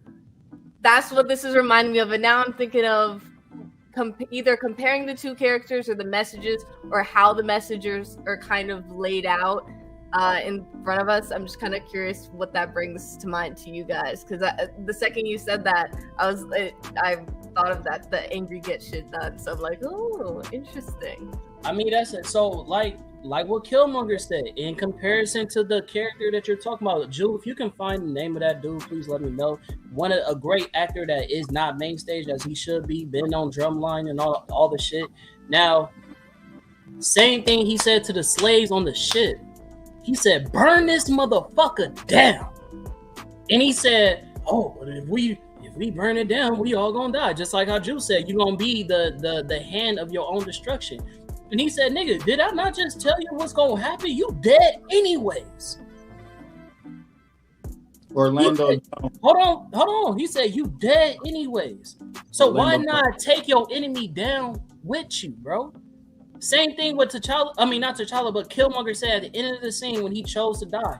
When and y'all don't understand how deep those fucking words was. He said to him, he said, "Bro, maybe we can heal you. Maybe you got a chance." And he said, "No." He said, bury me in the ocean like my ancestors, because even they knew that being dead is better than being captive. Better me in the ocean with my ancestors that jumped from the ship, because they knew that death was better than bondage. There you go. So you feel what I'm saying? That's the perspective that I'm coming from. I'd rather live fucking free and wild and burn all this motherfucker down to fight for my fucking freedom than it is for me to live comfortable in captivity and still having somebody, an overseer over my fucking head. So I'm going. That's how I feel. But you know what I'm saying? I hear you with that. So if that was the case, why did he go? Because Shuri asked him, why did that Negro burn the herb? Like, if you want to go ahead and go wage a war, but you burning the herb, wait a second, there ain't gonna be another king. Exactly. I don't want no other fucking king. Nigga, you ain't immortal. What the fuck? Like, hold up, bro. Right. So that shit was, now listen, that shit was gang goofy. I do not agree with that. First of all, T'Challa and Killmonger are flawed characters. Just because I'm bored in they are. They're both flawed characters. T'Challa and Killmonger are flawed characters. I never said Killmonger was perfect in alignment with all my beliefs and all his decisions. I said that his perspective is fucking valid.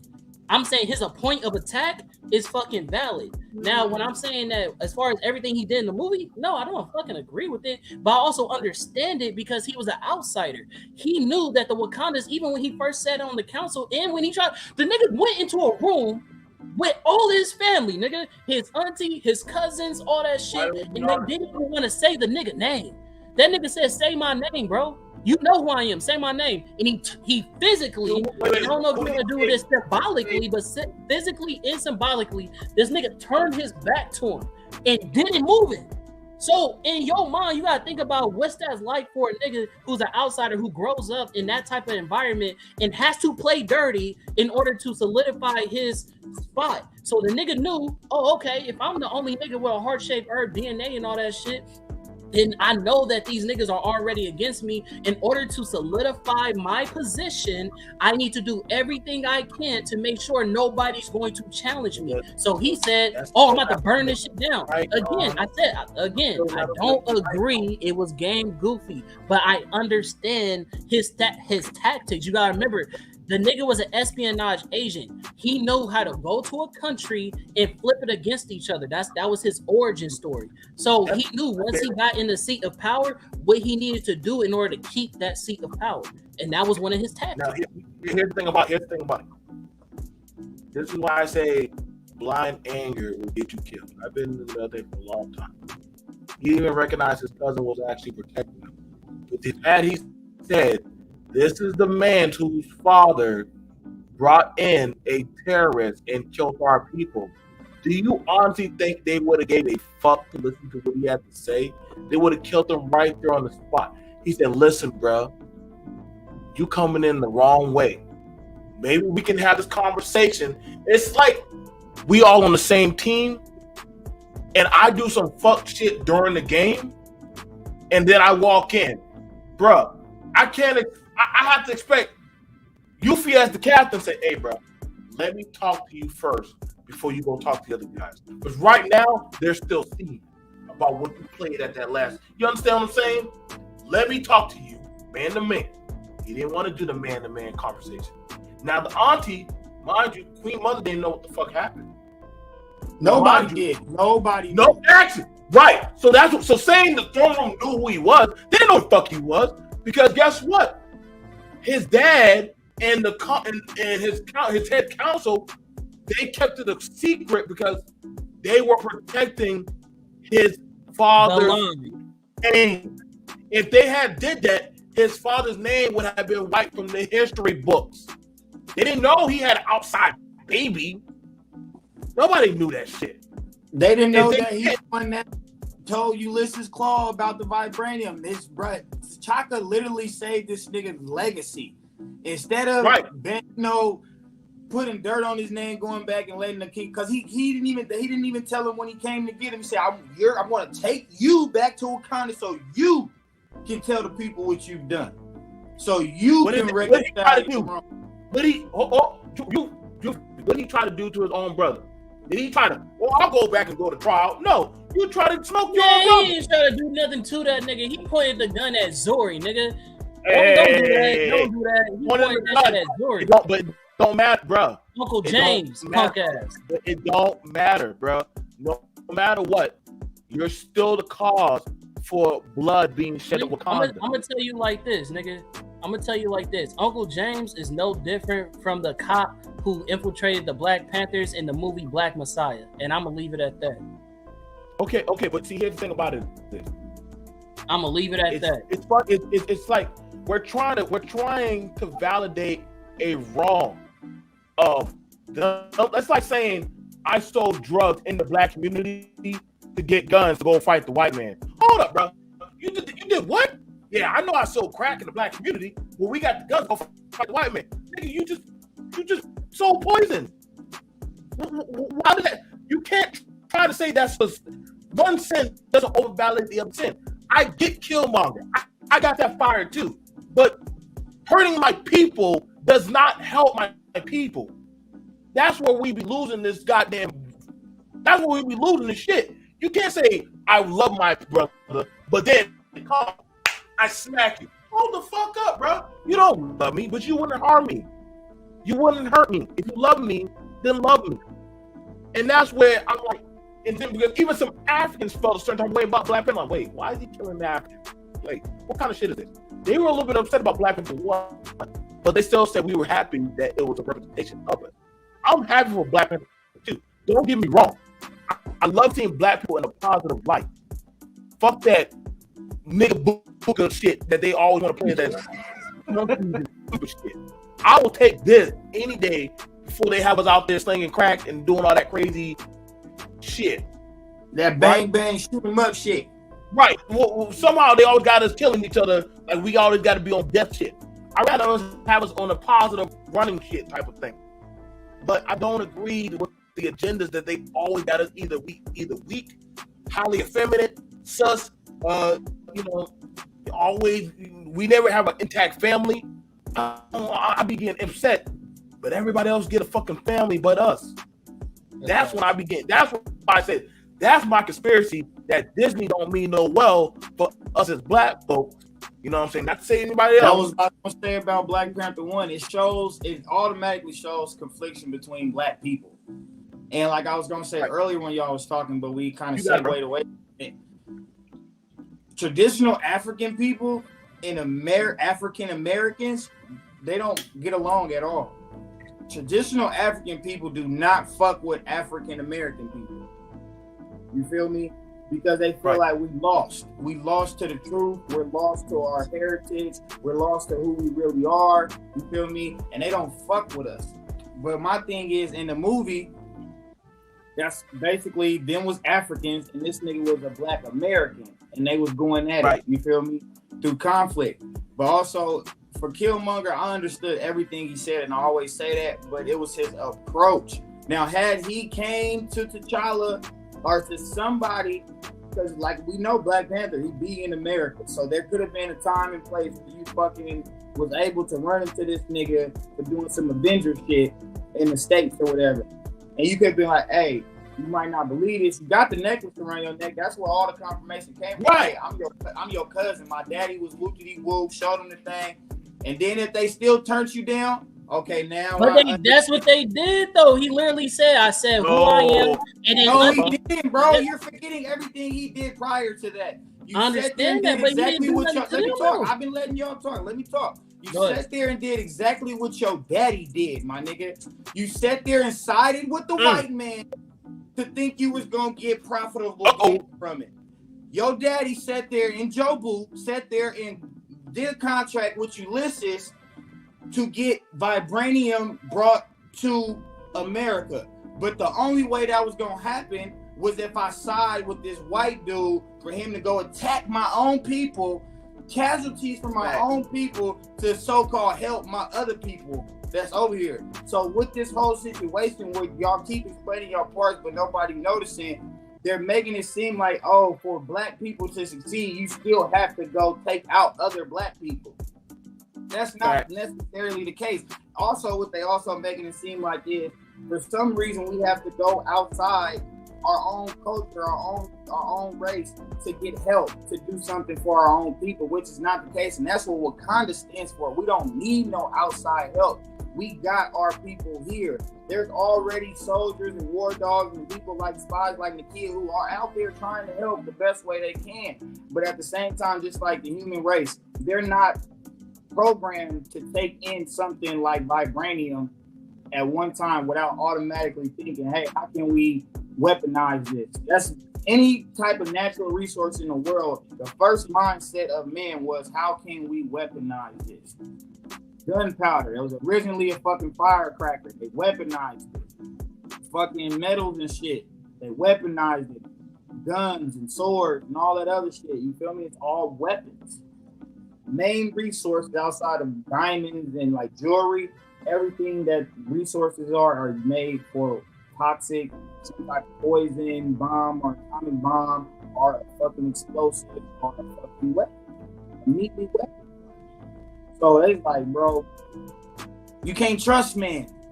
And they said it hundreds of times in these movies. You can't trust it. Thor said it. You can't trust the heart and mind of man. They're never on one accord.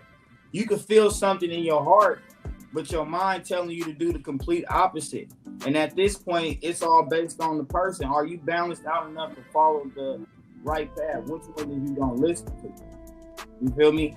Killmonger, probably when he's, like I said, when he started, he probably had the right thing. Okay, I'm gonna benefit off killing all these motherfuckers in war.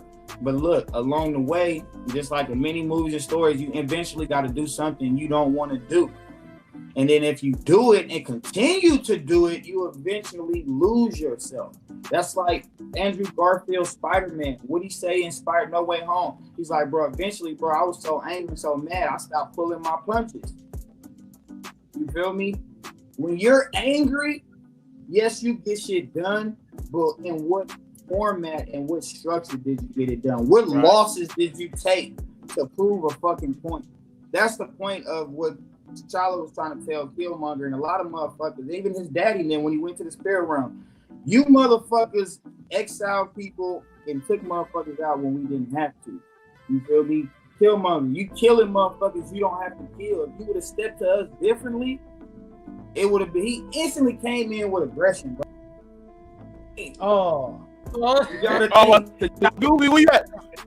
You gotta think T'Challa was already tripping because my first encounter with you, bro, is you breaking Ulysses Claw out of custody after all we done gone through to get this nigga, and now you're breaking him out of custody, and then you shooting at us, and you damn near, he was about to shoot Nakia.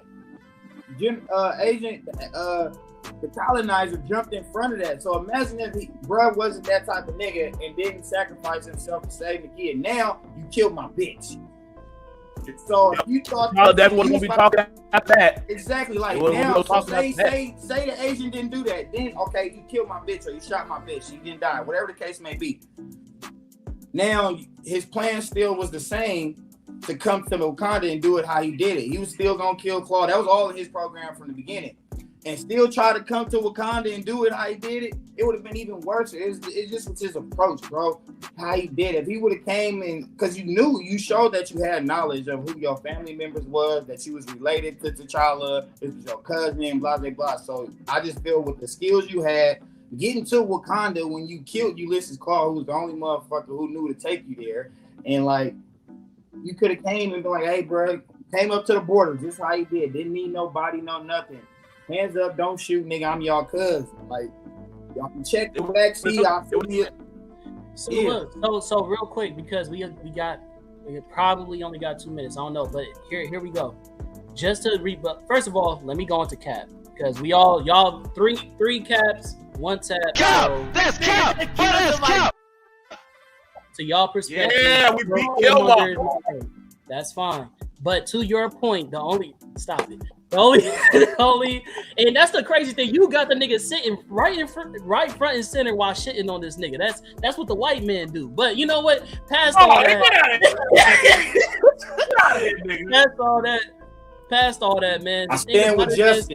The thing about it is T'Challa, right? T'Challa got Claw, right? And then let the agent basically tell him how the shit was gonna go. He said, "Oh, I'm taking this nigga back." He said, "No, you not." He said, "You lucky." He literally told the nigga, he said, "You," and then he slapped his chest and said, "Nigga, you lucky I even let you up in this motherfucker." Talking to the king like a fucking common slave, bro. Killmonger's not that nigga. He said, "You know what?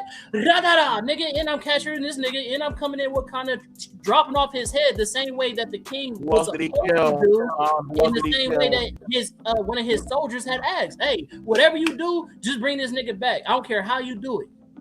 That's the reason why he sided with Killmonger. I'm gonna tell you like I told you before. Did he not kill a black woman? Did he not kill his own girl? Did he not kill a black woman? He did kill his own girl, but at the end of the day, listen, my brother. This is the thing. The thing with and this is we don't have enough time, unfortunately, because we can really get into these fucking bags. But here's the thing about it. We don't know what's the depth of the relationship between that girl and Killmonger. Hold on, listen. Please listen to me, my brother. Please listen. We gotta stay. We have got to stay focused, brothers. We have got to stay focused. So look, we all know that Killmonger, right, is an espionage agent. We have no idea now.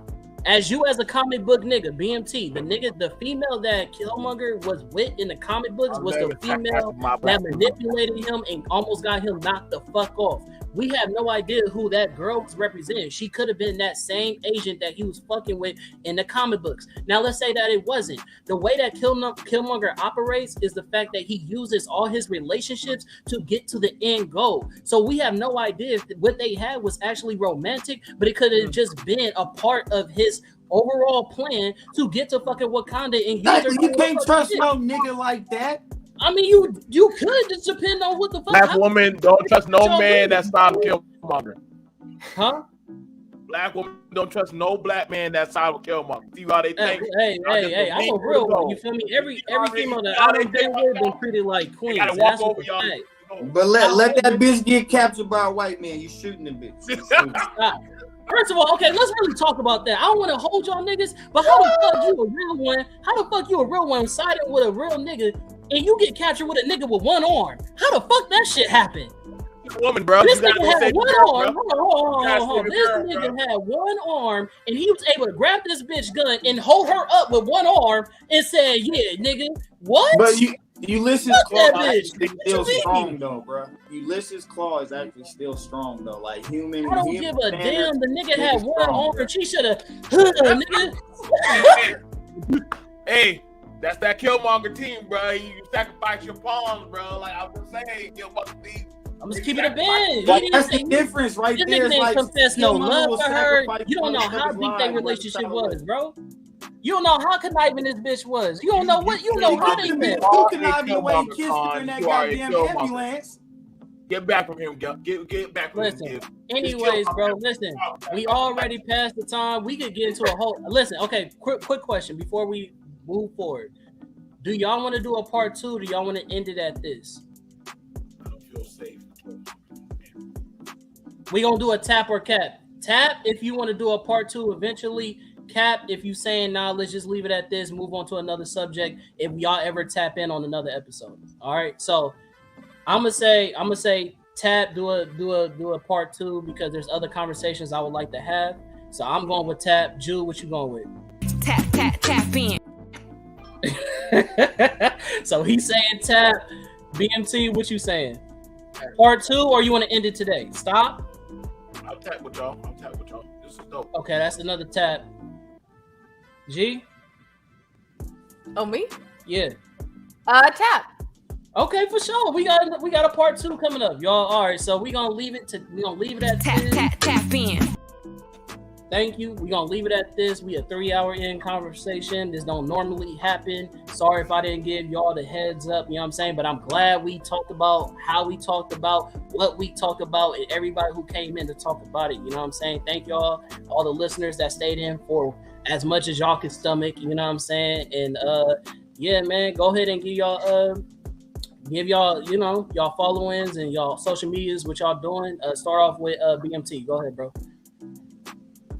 Yeah, and first off, shout out to the show. Definitely an amazing show. Shout out to Khan, shout out to Yuffie, shout out to Gibbs. Thank you for just allowing me just on there, man. Like, this was a very, very powerful show.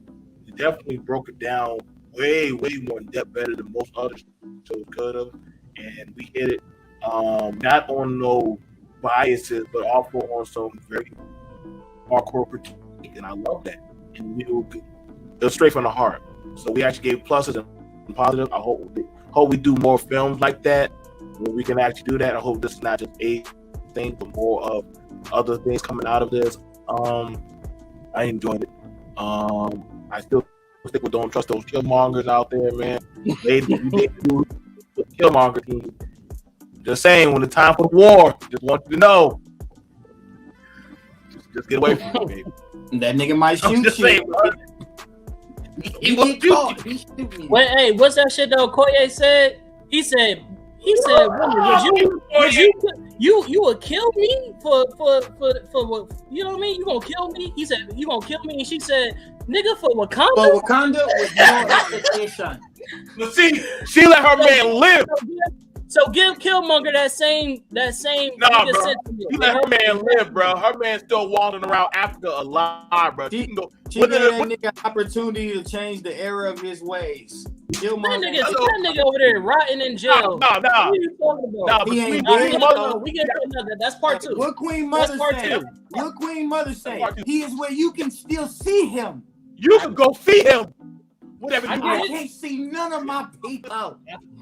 Man, you get sneaking link. Conversation I want to get into because Angela Bassett shut the fucking show down. All right, can I get? I was just about to say, can we get one last vote, one last cap, no cap before give her information and BMT finish giving his?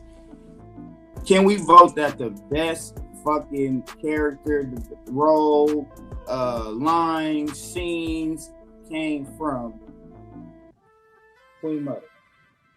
Yeah, I don't even think there's room for conversation. Hey, best mother Tap in. best motherfucking performance. Best performance. That's why I'm so mad she died, bro. I'm so mad. And what's crazy is that Angela Bassett actually pushed back on her character dying, but Ryan Coogler gave her the. And it was said it was Ryan Coogler. That's another reason why I said I feel like the conspiracy advertising, bro. Out of all the actors on that platform, she is the biggest actor. After Forrest Whitaker got his character killed off, she was the biggest actress left on that show. As far as, you know, why the fuck did she die? And I also want to say before we get out of here, because I didn't say it earlier, that was another one of my pet peeves for this movie because it didn't make sense since we want to be scientifically correct around bitch. About people coming out of water being blue. Ain't no fucking way. You the one who saved Riri, who was already unconscious underwater, floating down to the bottom. You woke up, got her, swam up with her. But when these motherfuckers come into this place, you the nigga that died in the water. Make it make sense. I just also want to say shout out to Angela Bassett for your fine ass being able to be still in that good fitness.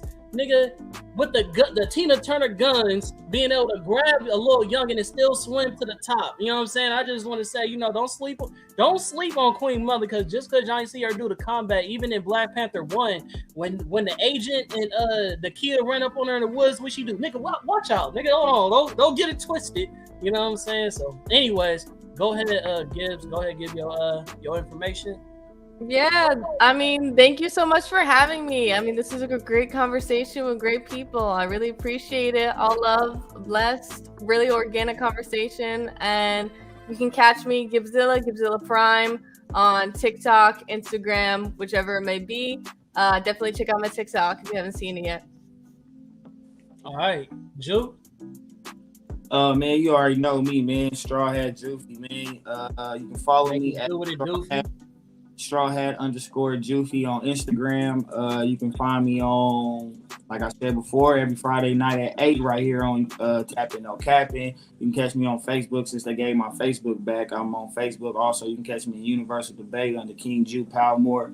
And yeah, man, shout out to everybody that came through and gave their opinions and constructive criticism, and appreciate that.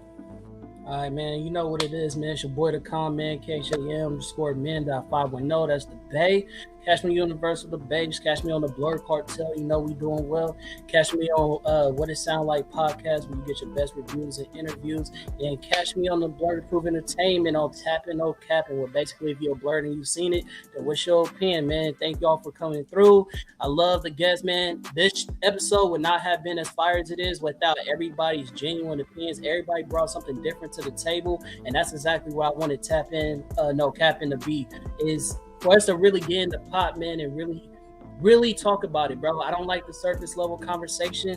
There was a lot more stuff I wanted to talk about, but that's why we're doing a part 2, and we see you soon. Oh, hey, don't press that button. Respectfully, because we got the picture here. We're not gonna just do that. On our exit, bro, we just gonna have a moment of silence, man, for the late Chadwick Boseman, since this was the topic of today. We're gonna start and just have a couple seconds.